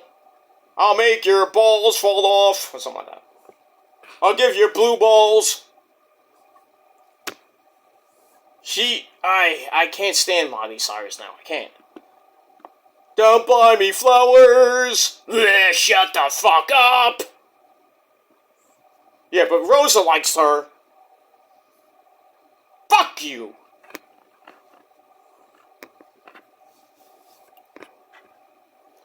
She'll play Party in the USA. That's a good song. I mean, I like old Miley Cyrus shit. But, when she was like Hannah Montana, she was cool. Now, she's a slut. It's a fucking slut. Fuck her. Not literally fuck her, but fuck her. That's it. Man, I don't like that. I don't like some of that shit. I mean, I like J-Lo. I'll listen to Bad Bunny. Not because of Issa. I like Bad Bunny. I like that reggaeton stuff. Which I started listening to in 1998 when it first came out. What am I, gasolina? You know, stuff like that. Don Omar, Bad Bunny, Daddy Yankee. All those good Nita Sky. Who's still around, by the way. Nita Sky is still around. If you didn't know that by now, they are still around. But, you know, Ja Rule, Ashanti, they're still around. Jay-Z, who's kind of like... I don't know what happened to Jay-Z. Jay-Z's just sitting home banging Beyonce and having like 2-3 kids with her. Lucky you. Well, can we have a new album out there, Jay-Z, please? I'd like to hear some new Jay-Z. I mean, Eminem has been coming out with new stuff. Not great stuff, but still good stuff. Mom Spaghetti. But, yeah. Just like the 80s, you know, I'm going way off course here, but I don't give a shit. It's my show. You don't like it, you can go on somebody else's channel with like 500 subs and bores you half to death with an hour and a half of boring fucking live shit. But, my show, so people will watch my shit to see what I gotta talk about. So, thank you. But anyway, like I said, the 80s were just the greatest ever. Cool toys, great TV, great people. What are you gonna say? I mean, I grew up with that shit. I grew up, you know, in you know, Gen X, you know, man. So, you can call me an old fart, but I'm a Gen X old fart. I'm not a boomer. You could possibly call me a boomer, but I'm Gen X. Gen X started, I think, in 70... I think it's from 76 to 78, I think it was. I forget, but like, people saying, oh, Gen X doesn't exist. They're all boomers. No, we're Gen X. All these people that are from, like, the 2000s on, those are kind of, you know, millennials, because you lived in a millennium. You were born at the start of the millennium.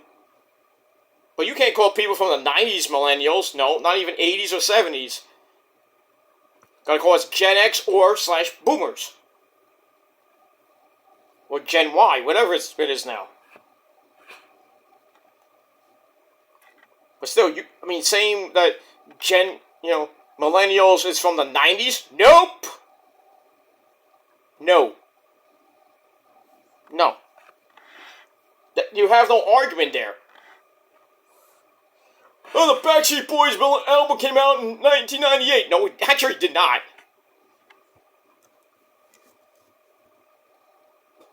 Actually did not. So, but if you say that, like, not people from the 90s are millennials, no, they're not. They're not. I think they call them boomer. I don't know what they call them. I don't care. Who cares? Gen Y, Gen Z, Gen A, B, C, D, E, F, G. I don't give a shit. Just call them people that lived in the 90s. And then if you were born after 2000, you're a millennial. You were born in 2000. You're a millennial. You were born at the start of the millennium. But if you were born back in my day, you were Gen X. Now there's Gen Z, Gen Y, Gen, you know. Jen, here's her name.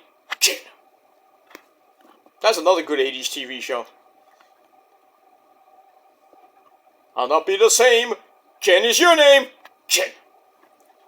Anyway, move on.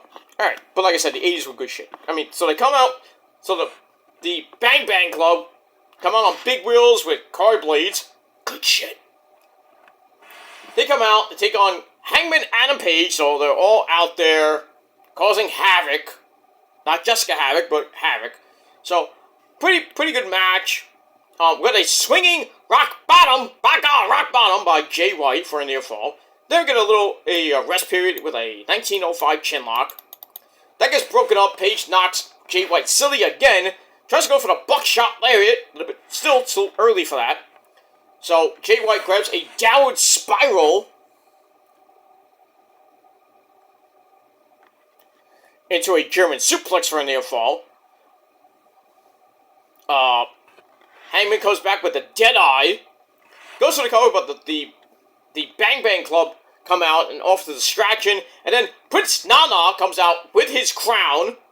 Paige cuts him off seeing that, and then Jay White comes from behind with a fruit roll-up with a handful of pants.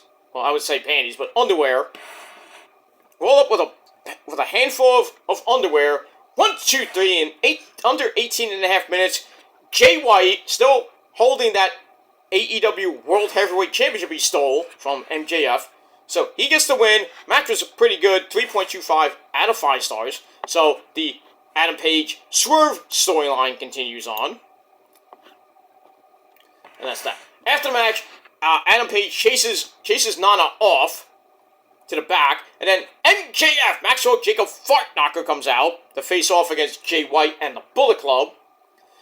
MJF says, I want my Triple B back, meaning his AEW title. Then Taz was explained that that's the world title belt, which, covers a possible hole for non-regulars. Nice cover there, Taz. But anyway, Jay White's like, not so fast. It's like, you're not getting the Bang Bang belt back. And then MJF says, so he says, he said, this is the Bang Bang belt, taking a page out of MJF's book. They aren't far apart, but for the first time, MJF isn't hating what he sees in the mirror. And this goes on for a while. Another long-ass 20-minute promo. Jay White doesn't care about the rest of the Bullet Club. Oh, really? But MJF says, I hate you. That belt means you're the best in the world. Another Punk reference. While Jay White looks at it as a joke. So MJF knows Jay White will get to that level one day, but not right now. He said, do the right thing. Give me my belt back. So Jay White says, I thought you said you had to earn it, which I'm going to do at Full Gear. So there's a challenge thrown out for an 8-man tag team match, probably on Collision, or next week. And Jay White says, if your team wins, you can get the belt back. So it's going to be the Bullet Club Gold, Bang Bang Gang, taking on MJF and 3 partners, the Acclaimed. So then, Juice Robinson cuts that really scathing hate crime of a promo. Says, I'll be in the Battle Royal for the Diamond Ring next week. They're calling it the Dirty Dozen Battle Royal for a shot at MJF, who's won that match for the Dynamite Diamond Ring 4 years in a row, going for 5. Well, he might win it again, but we'll see. Says, I'm going to be in the Battle Royal for the Diamond Ring next week. And then he takes out a roll of quarters with MJF's actual real name, Friedman, on it. MJF starts freaking out over the history of the coins being thrown at him as a kid. And, the whole story is a legit story that, he, in high school, of course he was Jewish, the bullies would throw quarters at him. I think that's stupid. Just because he's Jewish. But anyway, he's like, you son of a bitch, I'm gonna kill you! I was like, damn. So, I thought that promo by Juice was a little bit low. I thought it was way out of taste. The fans didn't like it at all. And then, MJF comes out, says, I approved it. He shouldn't have really approved it, but he goes on a TV show the next day and talks about it. So,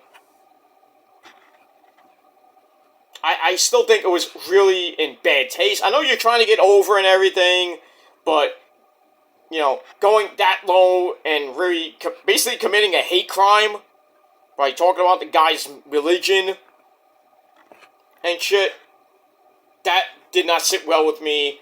And I would hope, I don't know why Tony Khan doesn't want to talk about it. I think he should. And I really think Juice Robinson should offer MJF and the entire AEW audience and Warner Bros. Discovery and TBS an apology.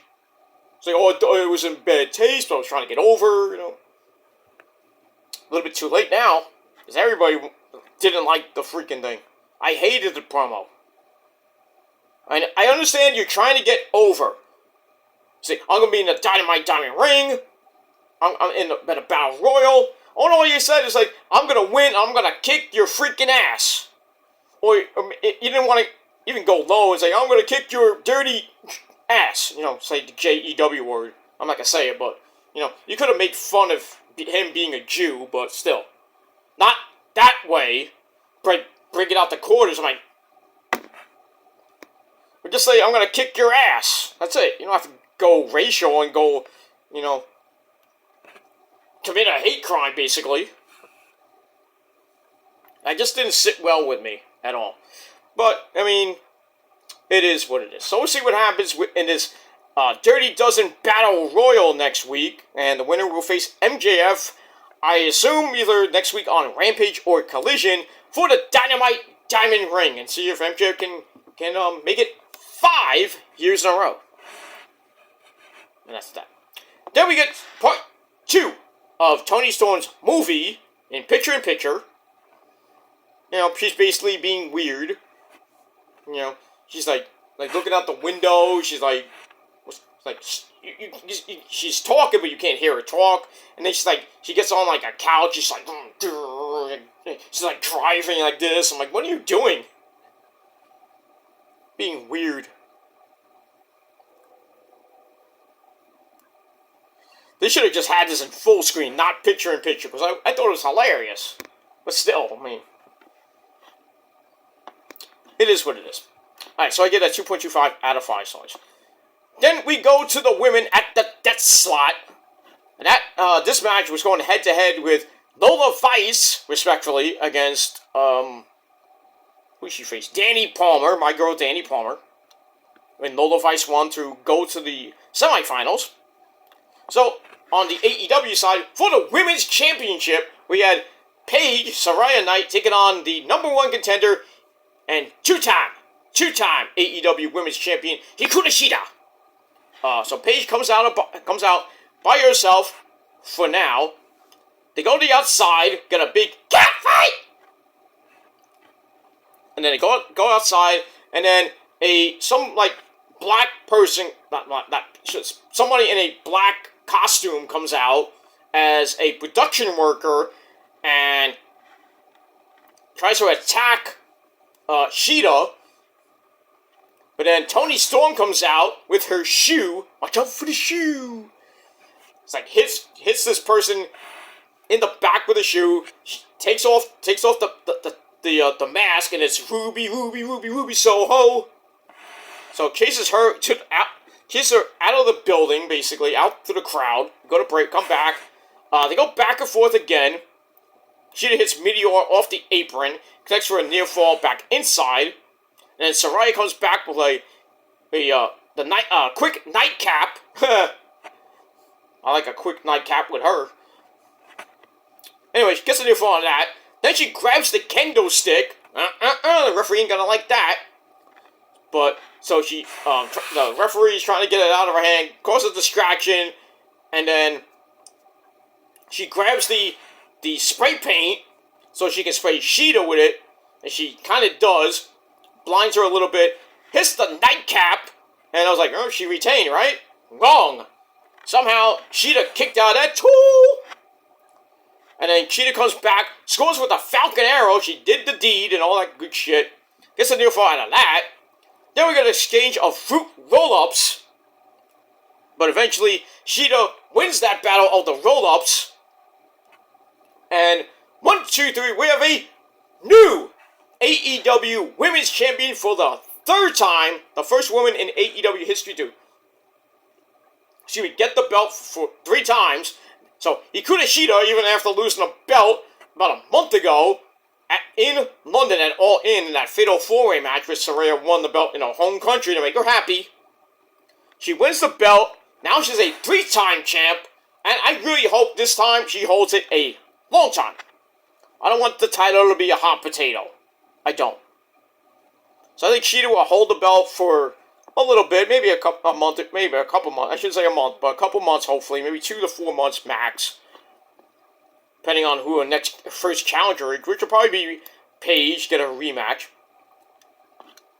But You know, Shida adds to her legendary career, wins the belt for the third time. Like I said, match was pretty decent, 2.5 out of 5 stars.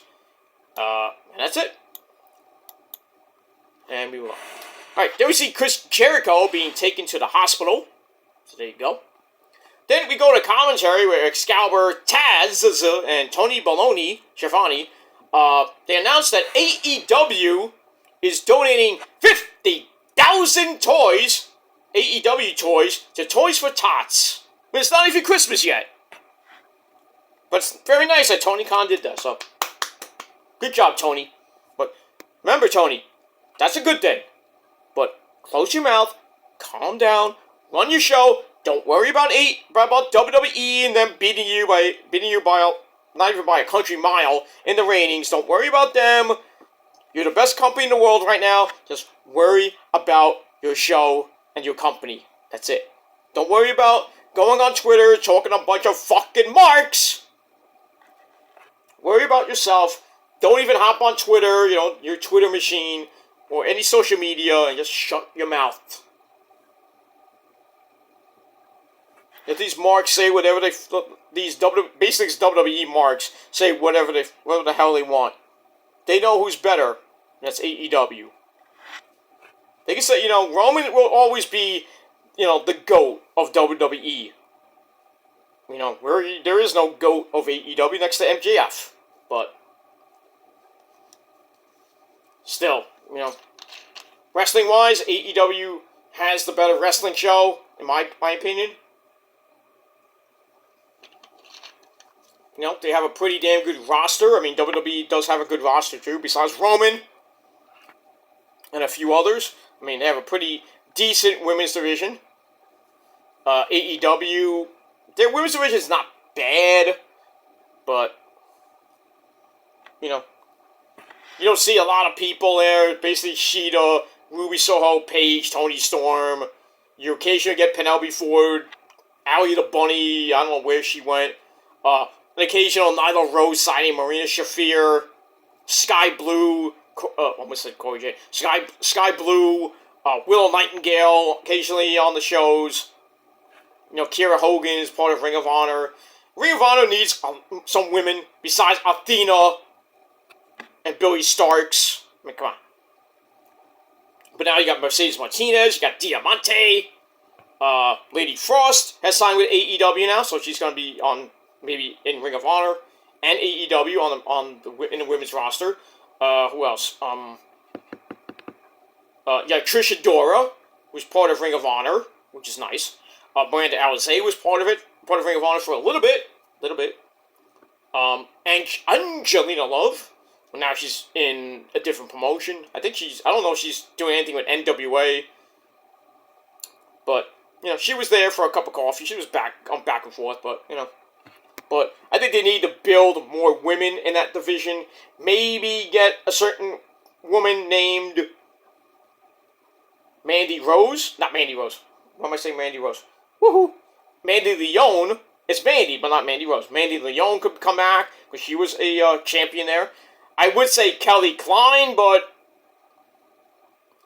she burned her bridges with... Really, she didn't burn her bridges. Really, fucking... She broke up with B.J. Whitmer, who was her husband. Bastard.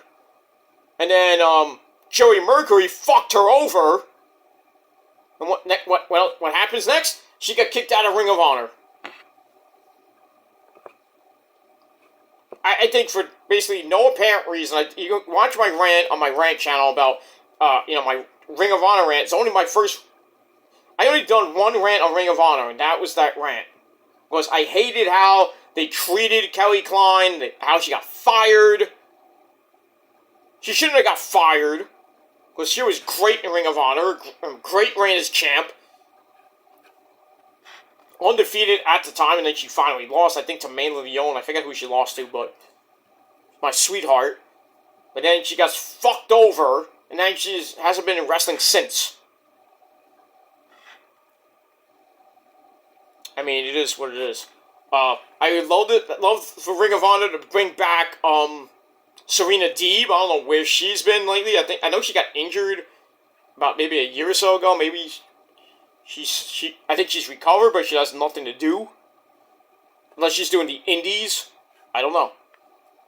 You can bring her in. You can bring Miranda Alizé. You can bring in... You really could bring in, like, the people that I know from the indies, like Zaya Brookside, Zeta Steel. Who else? Angel Metro. You can bring in... Did bring in Angelica Risk. Not Angelica. Angelica Risk. Sweetheart she is. You know, you can bring in other people from the indie scene. You bring in Camille Brickhouse. Why not? She is the NWA Women's Champion, as far as I know. You know, bring in Angelina Love. Bring in some women here. I know they might bring in Mercedes Moné. You know, Sasha Banks they might bring in. That'll really kick AEW's and Ring of Honor's women's division up a notch. They could. I don't know if they want to. They're even thinking about the name Mandy Rose right now. WWE wants nothing to do with her. So she can go, she can go to Impact. I think she'll do good in Impact. Or she can come to AEW. Maybe reform, or we really can't reform Toxic Attraction, but form her own stable. You have that, but you can't bring in Naomi unless she leaves Impact, but she probably won't for a while. She's facing Mickie James next week for the Knockouts title. I don't think Mickey's gonna get it back for like the ninth or 10th time she's held that belt. Anyway, but it should be a good match. But Impact's women's roster is pretty damn good. Tasha Steelz is back. You got Jordan Grace. You got Giselle Shaw. You got Jessica. You got Courtney Rush, otherwise known as Rosemary. We all miss her. We miss my demon bride, my demon assassin. I miss her a lot. She's in my bedroom. Shh. But Miss Rush, Courtney Rush, do some good things with the Death Dolls. Death Dolls, even though they're not death. How does that work? You have a tag team name as the Death Dolls. You think you're gonna be dark and scary like Rosemary and Jessica was. But now that Rosemary died in the undead realm, if you've been following Impact lately, I don't think we'll ever see Rosemary again. Sucks. I mean, nothing wrong with Courtney Rush and everything. That's her alter ego, the human form of Rosemary. And I miss demonic Rosemary. I miss Rosemary, who should be the Impact Knockouts champion. She should be the Knockouts champion. No disrespect to Naomi, no disrespect to Jordan Grace, or Mickie James, or even Deonna Purrazzo. But I really would love to have Rosemary come back and win that title and make me a happy camper. Even bring back Su Yung from wherever she's been. Not Susie. Not corporate Susie. Not baby doll Susie. I want Su fucking Yung, the demonic bride. Whatever they call her. The undead bride. I want that version of Su Yung. I know she's doing the indies right now, but please, Tony Khan, sign her. Scott D'Amore, bring her back. God forbid Hunter gets her. No. For the love of God, where's Abaddon? I know she's hurt, but I think her shoulder's much better. She did some matches here and there. On the indie scene, she did a couple of matches. So she's still around, but AEW-wise or even Ring of Honor-wise, nothing. Staying at home looking hot, as always. And I have the picture to prove it. And, if you don't believe me, I can show you it. Right there! You can't see it. If you zoom in, you can see it. You know what? I'll do it for you. I'll zoom in. Here we go. Zoom! There it is. My name, right here. She signed it. All together. There you go. So you think it's fake? Fuck you, man! So, get back to that. But yeah, the AEW women's roster and the Ring of Honor roster kind of needs a kick in the ass. Abaddon, when she comes back, I would love for her to go on a monster run, win the belt. You know, you got Britt Baker there, but really, does Britt need the belt again? Technically, yes. But now with Jade not being there, I mean, your star is Chris Statlander, and then you got Hikaru Shida. I'm not saying anything bad about it. You got Emi Sakura, who's going to be on Rampage tomorrow. You know, sometimes they'll bring in like they'll bring in a couple of other. They'll bring in Rio wherever she comes from. They'll bring in Rio after she comes out of my old friend Nick. Nick Infante's dungeon. Let her out! God damn it! I'll get Mr. Obari after you, Nick. She might be your waifu and everything, but she still belongs to me. I still have the contract. I'm just letting you have her. But, can you let her out and let her go back to to AEW, please? But anyway, yeah, you can bring in her, you can bring in, Yuka Sakazawa, whatever her name is, the one that looks like Yuna from Final Fantasy X. You bring in, Mina, not Mina Sakamura, Mina Sakamura from Stardom. Bring in the other version of Mina, the one that's really mean, that scares me.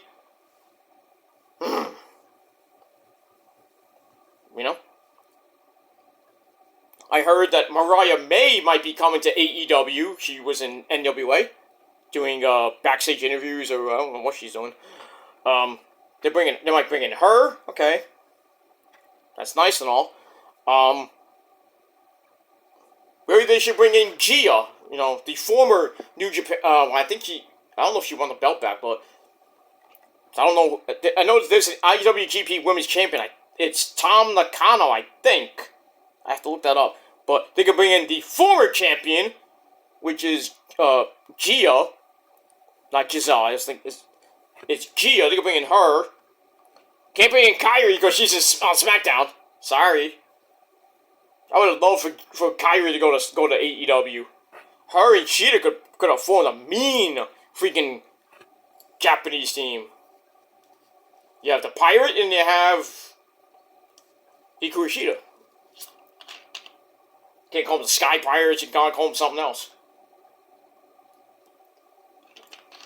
But it is what it is. Kairi's coming back. Don't know when she's going to debut on SmackDown, or if she's going to appear on SmackDown, or she's going to make her long-awaited return, maybe at the Survivor Series.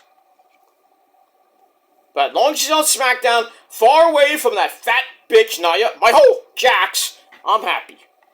She can team with Asuka, they can reform the Kabuki Warriors, go after the tag team titles. Or maybe when Io breaks away from Damage Control, then you have my Asian triple threat in form. Give that faction a name. Not the Black Lotus tribe, but Io, Asuka, and Kairi as faces or heels. Just thinking about it makes my dick hard. Ugh. Love it. I can't wait for that to happen. Io, Kairi, and Asuka on the same goddamn show on my television screen. Think I might have to break out the tissues and some extra pairs of shorts.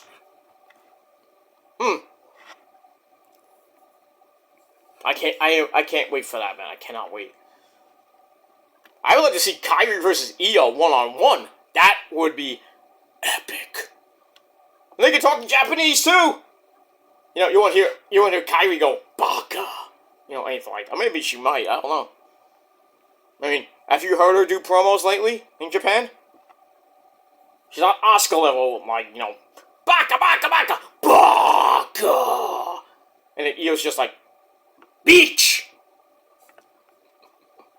Io talking perfect English. Asuka, she's getting there. Kairi, I haven't really heard her much of English. Maybe she's learning. I don't know. Shinsuke can talk some good English too. I mean, Okada knows a lot of good English. I mean, some of these Japanese guys, even freaking Tanahashi, Naito per se, he can talk in English. He can talk in Japanese. He talks in Spanish. Tranquilo, así. Tranquilo. Adios, cabrón. Yeah, but we get all that, and we move on with that. All right. So anyway, where I left off, AEW is donating 50,000 AEW toys to AEW toys to Toys for Tots this Christmas. Good job, Tony Khan. Good job. All right, then we get a look at what's to come on Rampage and Collision. So we got all that coming away tomorrow and Saturday night at its Collision at its regularly scheduled time of 8 p.m. Good, not 7. 8. But I already have it on DVR. I'll be out for the night, so I will watch it when I come home, and I will do the review either late Saturday night or most likely Sunday. But we'll see what happens with that. Alright, we move on.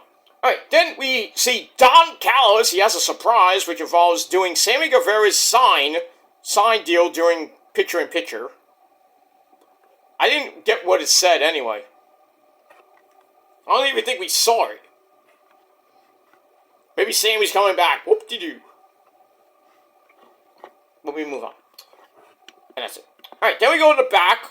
We see MJF. He's in the back. He's still trying to call Adam Cole. And he finally gets him. He's like, Adam. And then he's kind of having like problems. Like, Adam, hold on. What? Can you feel me now? Can you hear me now? Do you feel him, sir? Anyway, tries to get him to come back. It's like everybody's after me. I need you to come back. And Adam Cole can't hear him though. And then Cole, and then Max like fuck. So then the Acclaimed, Max Caster and Anthony Bowens and Daddy Ass Billy Gunn, they all come in, offer to be his partners for that 8-man tag team match against the Bang Bang Club. But so Max Caster's like, yeah, you can be a partner, sure. I'll rub your back, as long as you scissor me, whatever. But Billy Gunn's like, I don't know about this. So Max talks about, it's like, don't worry, me and Max are good friends. We've been, I known him for 10 years in Create a Pro and various indies they've been on. He's my friend. It's like, I got his back. I'm there for him. So, and as an added bonus, Max Caster says, I just love it when he plays hard to get.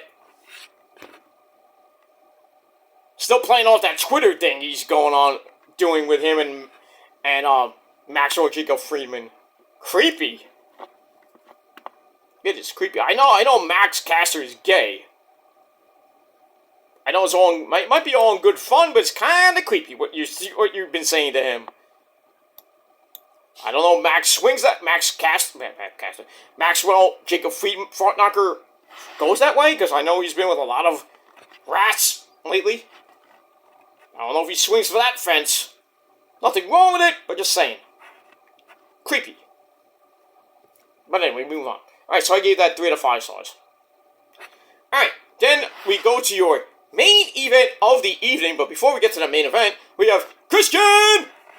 Comes out with the big dinosaur, Luchasaurus, talks about how Mr. Copeland, Edge, tried to be people's friend, the people's friend or something like that. But maybe it was a little shot to Judgment Day. But he says, I want to be Nick Wayne and Luchasaurus' father figure, if you will.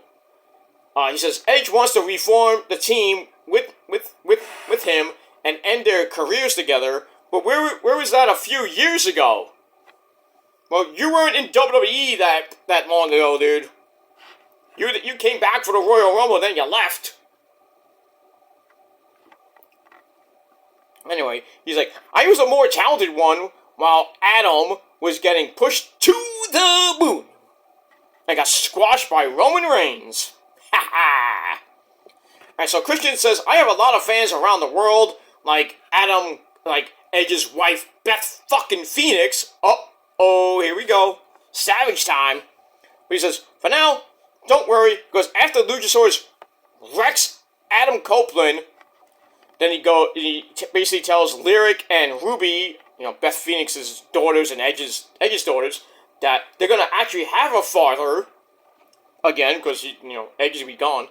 So then, once again, Christian Cage goes full savage, and he says, Beth, put some clean sheets on the bed, because Daddy's coming home. Wow.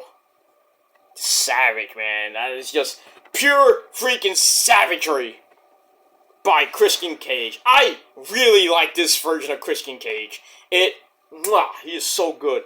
How's your father's feeling tonight? Everybody's dad's okay? We feeling okay tonight? Then you have Jey Uso come in. You feel me? Can you feel him, sir? That would be a next, you have Jey Uso, you have Christian, and you have Cody come in just in giggles. Everybody's father's okay? Can you feel me? Can you feel him, sir?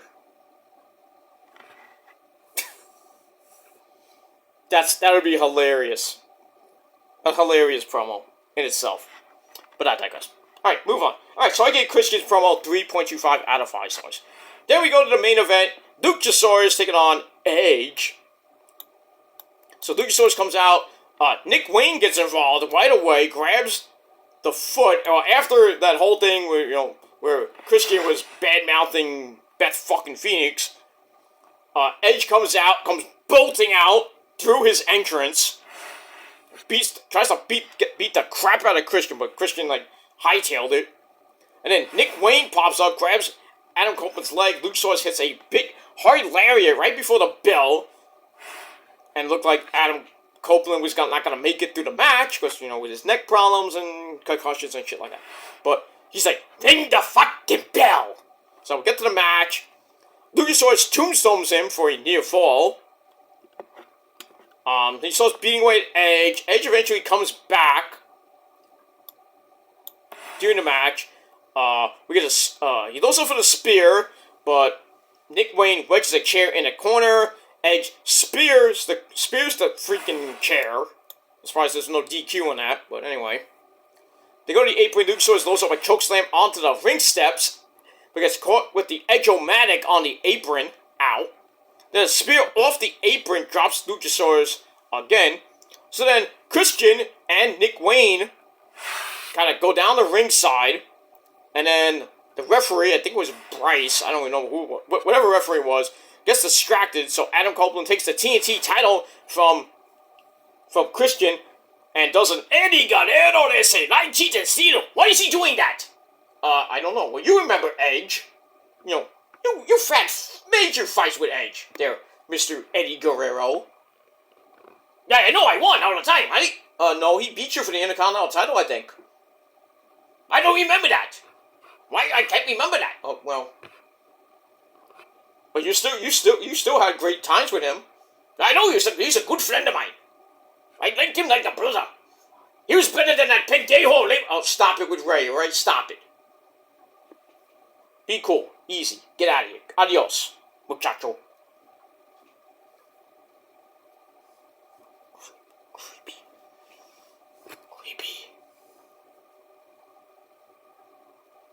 I don't like that guy.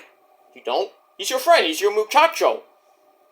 I know, but he's, I know, but he doesn't like me. Why doesn't he like you? I don't know. No, doesn't like you? Osito. Ah! El Dorito does not like Osito. Oh, yeah, he does. If you don't know who Osito is, look him up. He's the No Limits champion for another company I know of. But I digress. Anyway. So he hits Luchasaurus in the head with the belt. Then he gives it back to Christian. Christian's like, oh, what?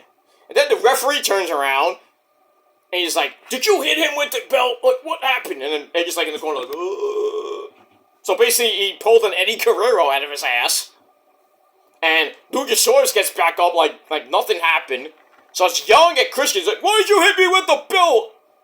And Christian's like, I didn't hit you. Well, he did it. And then Luchasaurus turns around right into a mean old spear. Not the greatest spear in the world, because we all know that's Roman. And hits the spear. 1, 2, 3. Edge wins his AEW debut match. It's a pretty decent match going head-to-head with the final segment of NXT, which had Carmelo Hayes and Braun Breaker, which Carmelo won. Obviously, Cena was there. And then the overrun, which lasted 10 minutes, and then had the Undertaker destroy Braun Breaker. And then, while that was going on, after this match, which AEW ended at 10:15, so AEW gets a 5-minute extra overrun, because I had a 15-minute overrun, NXT had 10. But anyway, after the match, got a big-time beatdown, a 3-on-1 beatdown on Edge, and then Daniel Bryan comes out, tries for the save, but he gets beat down by Luchasaurus, and then Christian beats him up a little bit, and then Wheeler Yuta and Claudio come out, so the entire Blackpool Cuck Club come out for the save, and then the Gates of Agony and Swerve come out, so, the Mogul Embassy, they all come out. It's a big, humongous brawl at the end. Hangman Adam Page comes out, because he has to, do his thing with Swerve. Blah, blah, blah, blah, blah, blah. But in the end, all of them get taken out, and in the ring, Bryan Danielson grabs Christian Cage, locks him in the label lock, makes him tap out like a drunk man, and then Edge spears Nick Wayne basically in half to end the show. So I thought there was going to be a tag team match, probably on Rampage, because I know Christian's ready to defend the belt against Bryan Danielson. I wouldn't be surprised if Edge is on that show, maybe to do something, or being Bryan's corner. I don't know. We shall see what happens on Saturday. But that ends a pretty decent edition of Tuesday Dynamite. Title Tuesday. We had 2 title changes. So, congratulations to Hikaru Shida being the 3-time AEW Women's Champion, and Orange Cassidy being a 2-time International Champion. We had that. All in all, a pretty good show, and I gave it 7.25 out of 10, so it's not being biased. I'm just giving my opinion. This is what I do. I thought, wrestling-wise, AEW, wrestling-wise, had the better show. Even with the GOAT of all GOATs, my favorite wrestler of the modern era, that's The Undertaker. He was there. That idiot John Cena was there. Cody being boring as always. There. My lovely first wife, Asuka. You had Mommy Rhea Ripley. Happy birthday there, Mommy Rhea Ripley, by the way. You had that. And still, you couldn't get 1 million views. I think that's a disappointment. Tony Khan goes on Twitter and says, oh, you had the 2 biggest stars, Cena and Undertaker, can't even get 1 million views by themselves. I'm like, yeah, you got a point, but still, you lost the ratings war by 312,000 views. I mean, you had the better show wrestling-wise, but still, more people watch NXT than your show. So, I mean, there's no reason for you, Tony Khan, to bitch and complain and argue with all these fucking marks that think they know everything and they don't. And then you're going back and forth, you're making snide remarks to HBK, now snide remarks to freaking Vince McMahon. I mean, he deserves it, because fuck Vince. But just calm down. Because you're gonna do something stupid, it's gonna hurt your company. They're gonna take away your freaking, Twitter machine. They're gonna take away your cell phone, and they're gonna kick you off social media, so you can't promote your fucking product. So, tranquilo, take it easy, take the loss, focus on Rampage tomorrow, focus on Collision, which is live, focus on that, then focus on next week's Dynamite. And then, silencio, por favor. End of discussion. You got a pay-per-view coming up in November the 18th, a week before Survivor Series. Which could be better than Survivor Series, we don't know. Depends, it's Chicago, so, we have to watch, because, a guy named Phil might show up. Actually, he won't, because WWE wants nothing to do with him unless there's a work. They're gonna mega swerve us, like, hey, we don't want Phil, we're not gonna sign Phil. Next thing you know, like Roman's defending the belt, or he's in War Games, and then, Roman's team will win, then you hear, and then everybody's like, it's Phil Punk, it's CM Punk! CM Punk comes out, maybe does the GTS to Roman or something like that, Issa will be in Chicago crying, like, son of a bitch! Then I have to go on video, do a fucking rant, like, goddamn CM Punk, go, just get out of here! Get out of WWE, nobody likes you! Roman doesn't even like him. I mean, this is legit, he hates the guy. Why would Punk go back to a company that Roman's part of and is like the god of the company? Oh, I'm gonna say sorry to all the people I hurt. I burned bridges with. I'm gonna make amends with people. Oh, you ain't gonna make amends with Roman. No way. And you think you're gonna get back with Paul? Over Roman's dead body, you would. Just get out of wrestling, Phil Brooks. Get out. I don't care if you go to Impact. I really don't give a shit if you go to Japan. Because nobody likes you there in Japan either. And I don't think Mr. Obadi-san would want to even deal with your fucking ego ass. With your fucking warped mind. I don't even think Scott D'Amore, or any indie company for that matter, would want to deal with your fucking ego. Just shut up, retire from wrestling. I don't give a shit if you go to UFC and do your boring as fuck commentary there. Hey, nobody can touch me, even on commentary. Yeah, wrestling commentary. Wrestling commentary. But UFC commentary, you suck. I don't even watch UFC. I mean, but I saw some clips here and there. Not so good, Al. Not so good. Your commentary in WWE was spectacular. I think it's time to hang it up, Phil. You're 40-some-odd years old. You got a hot, smoking wife at home. With that ass, AJ Lee. Just go to the UFC, collect your money, write a book. AJ's basically doing the work for you now. Writing her books, talk about mental health, and all that other shit. All you gotta do is stay home, make her happy, and if not, she can always come home to me. I would love to have her on my lap, That ass, I mean, if you see my videos from back in the day when I was doing reviews when AJ was wrestling and all that shit. And that's why I say, that ass. Because she has an amazing ace. She has a nice ace. Like all the other women I love. I mean, come on. I mean, she might be 30-some-odd years old, but still, man, I would... Ugh. I'll make her feel my GTS.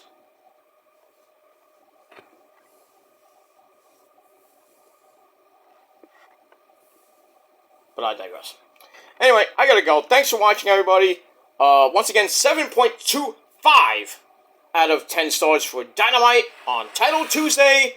They might have not won the war, ratings-wise, but still, wrestling-wise, they put on the better show. But this is just my opinion, and that's all I gotta say about that. So there you go. So I don't really have to do a follow-up video about it. So I just talked a lot about it for 2.5 hours, here and there. But it is what it is. So, that's that. Leave me your thoughts and opinions down below in the comments section of the video. And don't forget to hit that like button, stick it straight up the ash hole. And follow me on social media, Facebook, Twitter, and Instagram. Gotta be real. If you're not, you're an asshole. You're a fuckboy. You can go fuck yourself. Subscribe to my channel and my other channels as well. Show me your love and support. And we'll keep going. We'll keep going on. Share the video all over the internet. And most importantly, once again, hit that bell. Because if you miss anything, you missed it. And you're going to have to either search my channel for the video, or you're SOL. And you know what that means. That's it. Alright, everybody. Thanks for watching. Weekend is here. So happy Friday the 13th. Happy birthday to Jason Voorhees. There you go. So happy Friday the 4th. Happy Friday the 13th to you. Happy weekend to everybody. I will be back tomorrow with my Ring of Honor review. Sometime in the afternoon, right before we get to SmackDown. And then tomorrow night on the Killer Demons channel, along with the Ring of Honor review, your SmackDown review, the season premiere, our Tribal Chief, Roman Reigns, is back, and he is pissed about Jimmy and Solo, probably about Eli Drake, probably about Cena. But yeah, I think they're gonna start the road to Eli Drake and Roman at Crown Jewel 5, November the 4th. Fuck Cena. Cena might be facing a guy named Brock Lesnar. Holy shit. Man, if that happens, damn, that's two pretty goddamn good matches. I think Eli and Roman could put on a banger. Cena and Brock, if it's not going to be like a 5-minute suckfest, and we know Brock's going to destroy Cena, fuck Cena. But, as long as Beastie wins, I'm happy. I don't want to see Cena beat him. I'm like, come on. He knows he can't beat him. But I think those two matches alone makes that pay-per-view good. And then you add on a little bit. Maybe there's a women's match or two. I don't know who. I don't know. Maybe I think Mommy Rhea Ripley will be there. As far as maybe Io, if she holds the belt by then, which I think she will. Maybe Io goes to Saudi Arabia. I don't know. It'd be kind of weird having, a Japanese chick go to Saudi Arabia. I think they did it before. I might be wrong on that, but if not, stay in the States, go back to Japan, have fun, and then get ready for Survivor Series, because you're probably being I would think it's probably going to be Damage Control, and maybe a partner or two, against, Mommy Rhea Ripley's team. Or Damage Control with Mommy Rhea Ripley, because she's a heel, so it have to be heels. So it'd be Io, Bayley. Well, I can't get Dakota Kai because she's injured, so it'd be Bayley, Dakota Kai,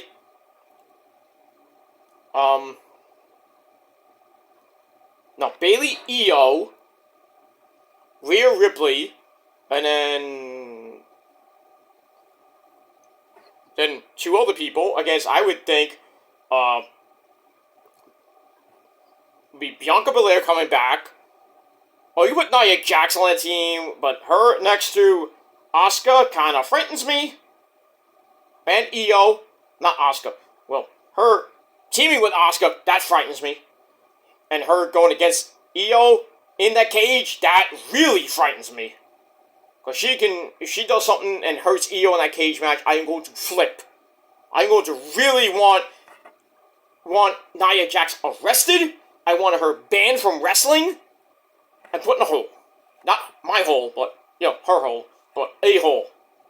Not, you know what I mean. Put her 6 feet under. But I digress. So it'll probably be Bianca. Becky, Charlotte, Asuka. Well, unless I put Charlotte on Team Damage Control. And then maybe Tegan Knox fits in there. Would be Kyrie. But, yeah. But, yeah, that women's War Games match, if Nia Jax is in it, they better reinforce the cage, reinforce the ring, and have life insurance, because somebody is definitely getting hurt in that match. Somebody is definitely getting hurt. Whether it be on damage control side, so I really fear for Io's health and safety right now. I fear for her life, basically. I'm like Tony Khan feeling for his life. I fear for my life, you know. I mean, I feel for everybody that's on the opposing side, whatever side that Nia Jax is on. But knowing WWE, they'll put her on the team with damage control. So it'll be Bayley, Io, Nia Jax, maybe Mommy Rhea Ripley, and a fifth person against Becky, Bianca, Shayna Baszler, Zoe Stark, Raquel Rodriguez. There's your 5. And then on the other side, like I said, Bayley, Io, Nia Jax, Mommy Rhea Ripley, and probably Charlotte. Or somebody else on that 5th spot.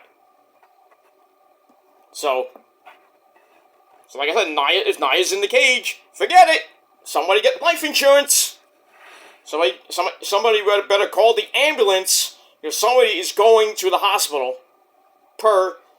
Thanks to Nia Jax, because she cannot wrestle. She's garbage in the ring. Garbage on the mic. Just get her out. Release her. Again. I mean, legit, this time, for good. Don't bring her back. I don't care if it's Vince McMahon. Vince McMahon can't bring her back. So, Hunter, don't bring her back. Do not. Release her. Get her out of here. I don't care if she goes to Impact. For the love of God, Tony Khan, do not bring her either. Because, God forbid, she goes to AEW. That women's roster is dead. Completely dead. Sheeta, bye-bye. Britt Baker, bye-bye.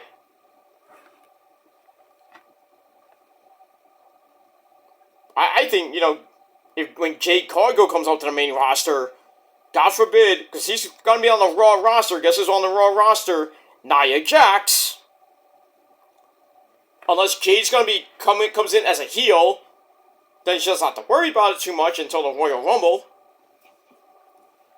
But, yeah, if Jade comes in as a face, I mean, putting her against Nia Jax is like a death sentence. And really, you don't want to bring in Jade. Jade gets severely hurt by Nia Jax. There goes your cash cow. And Tony Khan's just like laughing in the back. Told her not to go.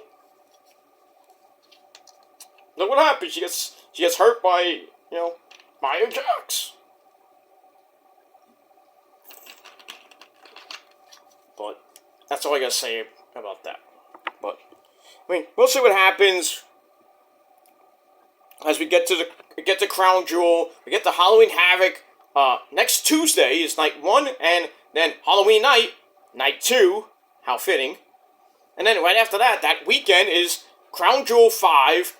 And then 2 weeks after Crown Jewel is Full Gear. I believe Full Gear 5. I lost count. And then the week after that, Survivor Series War Games coming back. And then the week after that is Deadline. And then by the end of the year, we got a new AEW pay-per-view, which we don't have an exact date. But they're trying to lock in December the 30th, which is a Saturday night. So Full Gear's on a Saturday. So I would think Collision might be preempted or not even shown at all. Because, make no sense. Hey, we're going to pay-per-view. Oh, Collision's on. What? Makes no sense. So I would think they won't show on November the 18th. They won't show Collision. And then December 30th probably won't show Collision either. Or they could show Collision, but like maybe a best of. Nobody will watch anyway. They just got a new pay-per-view, which whatever it's going to be called, when it was coming, I don't know. But I would do it December the 30th. It fits. Because the final pay of the year. Then the next day is New Year's Eve. And then you take off New Year's Eve, New Year's Day. You come right back January the 3rd for the first Dynamite of the year. And then you got a pay-per-view in January too. Probably near the middle of the end of the month. Because, Tony Khan wants to have a pay-per-view every month now in 2024. So we got January. February will be Revolution, most likely. March, I don't know. April, you can do Double or Nothing. Or you can put it in May. Maybe put Double or Nothing at the end of April, because you don't want to have it interfere with Ring of Honor, Supercard of Honor. That will be probably around the same weekend as WrestleMania. So you can't really do anything with that.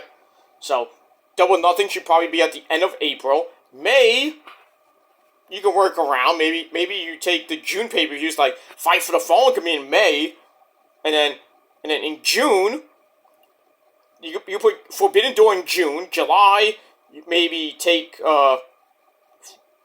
Fyter Fest, put that in May, or put that in July. August, you could have All In 3, which I think they already had the date for that. And then September, you have All Out 5, or Out 4 or 5, whatever number it would be. October, think about what name for an October pay-per-view. November, you got Full Gear. December, you have probably Winter Is Coming. And then, that's it. There you go. Easy. Or, October, you can have Wrestle Dream 2. There you go. There's your October pay-per-view. November, Full Gear. December, probably Winter Is Coming. And then, right back in January, so whatever January is going to be.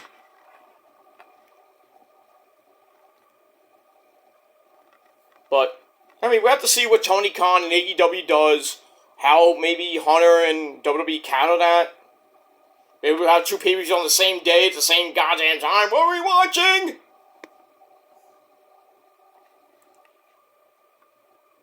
I think most people will probably watch the NXT pay-per-view, depending on who's on it. Same thing for AEW pay-per-view, who's on it, what's the main event, and everything.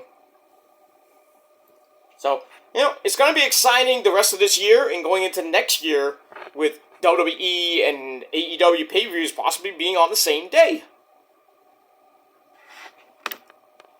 And then what are you going to do there, Tony Khan? That's that. Alright, I go to bed. I'm about to fall asleep. So thanks for watching. I'm Peter Joseph signing off. Peace out. Rock on, baby. And rock hard with your fucking cocoot. And if you're not down with that, well, you're a fuckboy. And, yeah, you're pretty much a fuckboy. You're SOL. You're a bitch. You'll never be better than me or anybody, baby. So just deal with it. Because if not, we all got three words for you. And it's the greatest 3 words in the history of life itself. Fuck you, man. And that's it. I'm Peter Joseph signing off once again. Until next time. Peace. And have a happy weekend. I'll see you tomorrow.